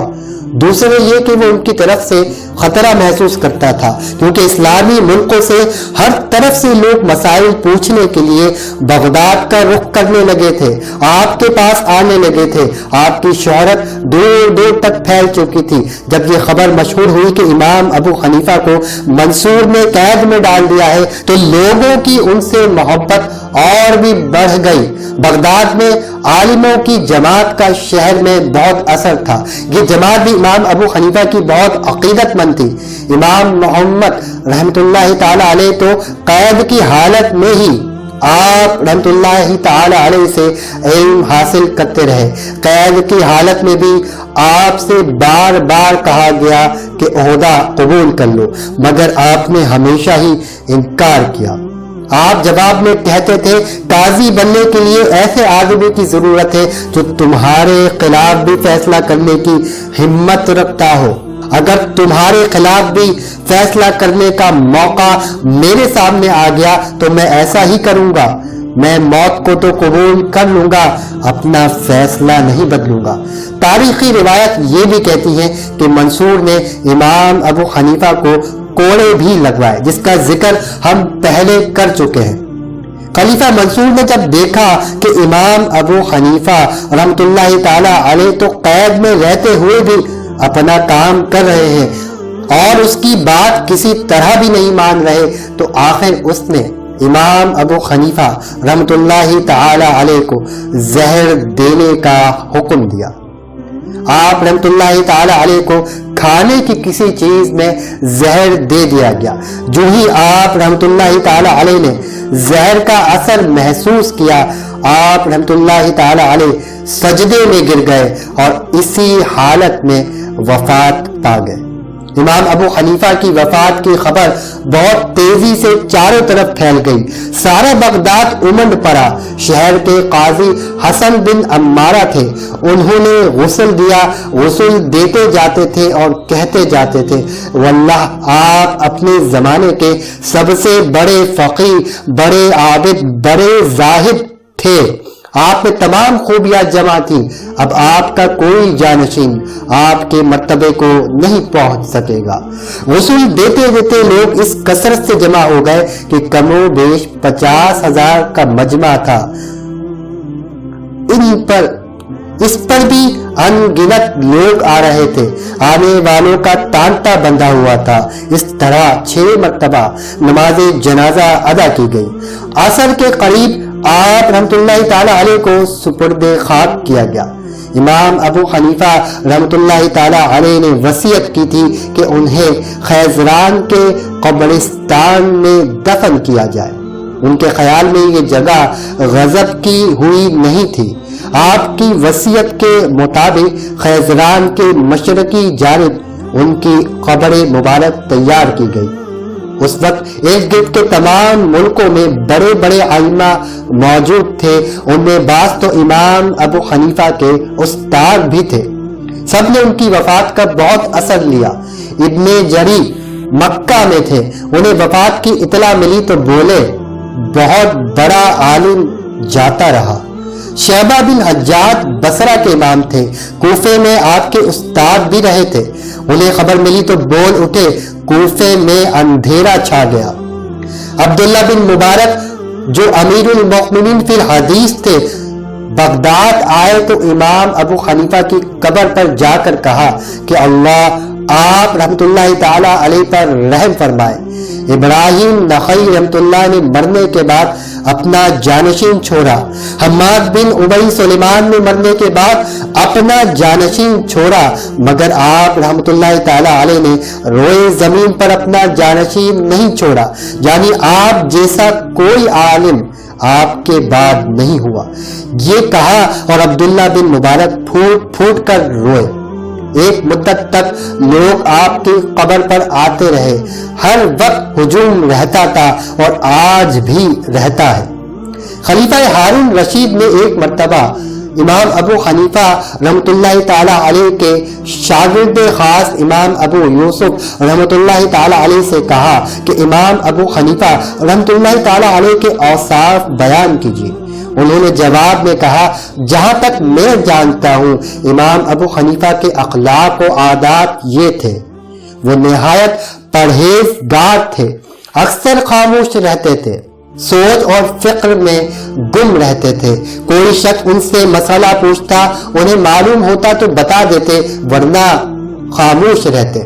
نہایت سخی اور فیاض تھے، کسی سے حاجت کا اظہار نہ کرتے، اہل دنیا سے پرہیز کرتے تھے، دنیاوی شان و شوکت کو حقیر سمجھتے تھے، غیبت سے بہت بچتے تھے، جب بھی کسی کا ذکر کرتے تو بھلائی سے کرتے، بہت بڑے عالم تھے اور مال کی طرح علم کے خرچ کرنے میں بھی سخی تھے۔ یہ سب باتیں سن کر ہارون الرشید نے کہا، صالحین کے یہی اخلاق ہوتے ہیں۔ امام ابو حنیفہ رحمت اللہ تعالی علیہ بہت بڑے تاجر تھے، لاکھوں کا لین دین کرتے تھے، اکثر شہروں میں ملازم موجود تھے۔ دیانت کا یہ عالم تھا کہ ناجائز طور پر ایک پیسہ بھی ان کے مال میں شامل نہیں ہوا۔ امام ابو حنیفہ رحمت اللہ تعالی علیہ کے شاگردوں کی تعداد بہت ہے، ان میں سے 40 وہ ہیں جو فقہ کی تدوین میں آپ رحمت اللہ تعالی علیہ کے ساتھ شریک رہے۔ ان حضرات نے بھی امام ابو حنیفہ رحمت اللہ تعالی علیہ کے ساتھ بہت اہم کام انجام دیا۔ یہ سب کے سب اتنے بلند مرتبہ لوگ تھے، یعنی مطلب یہ کہ جس شخص کے شاگرد اتنے بلند مرتبہ تھے، خود وہ کس مرتبے کا عالم ہوگا۔ جو لوگ امام ابو حنیفہ کے شاگرد تھے وہ بڑے بڑے ائمہ کے استاد تھے۔ امام شافعی رحمت اللہ تعالی علیہ کہا کرتے تھے کہ میں نے امام محمد رحمت اللہ تعالی علیہ جو کہ امام ابو حنیفہ کے شاگرد تھے، ان سے ایک اونٹ پر لدے ہوئے علم جتنا علم حاصل کیا ہے۔ یہ وہی امام محمد ہیں جو امام ابو حنیفہ کے خاص شاگرد ہیں۔ ان کی تمام عمر امام ابو حنیفہ کی حمایت میں گزری۔ امام ابو یوسف اور امام محمد یہ دونوں ایسے شاگرد تھے اور اس پائے کے عالم تھے کہ اگر یہ امام ابو حنیفہ سے الگ اجتہاد کا دعویٰ کرتے تو امام مالک اور امام شافعی کی طرح لوگ ان کی بھی تقلید کرنے والے بن جاتے۔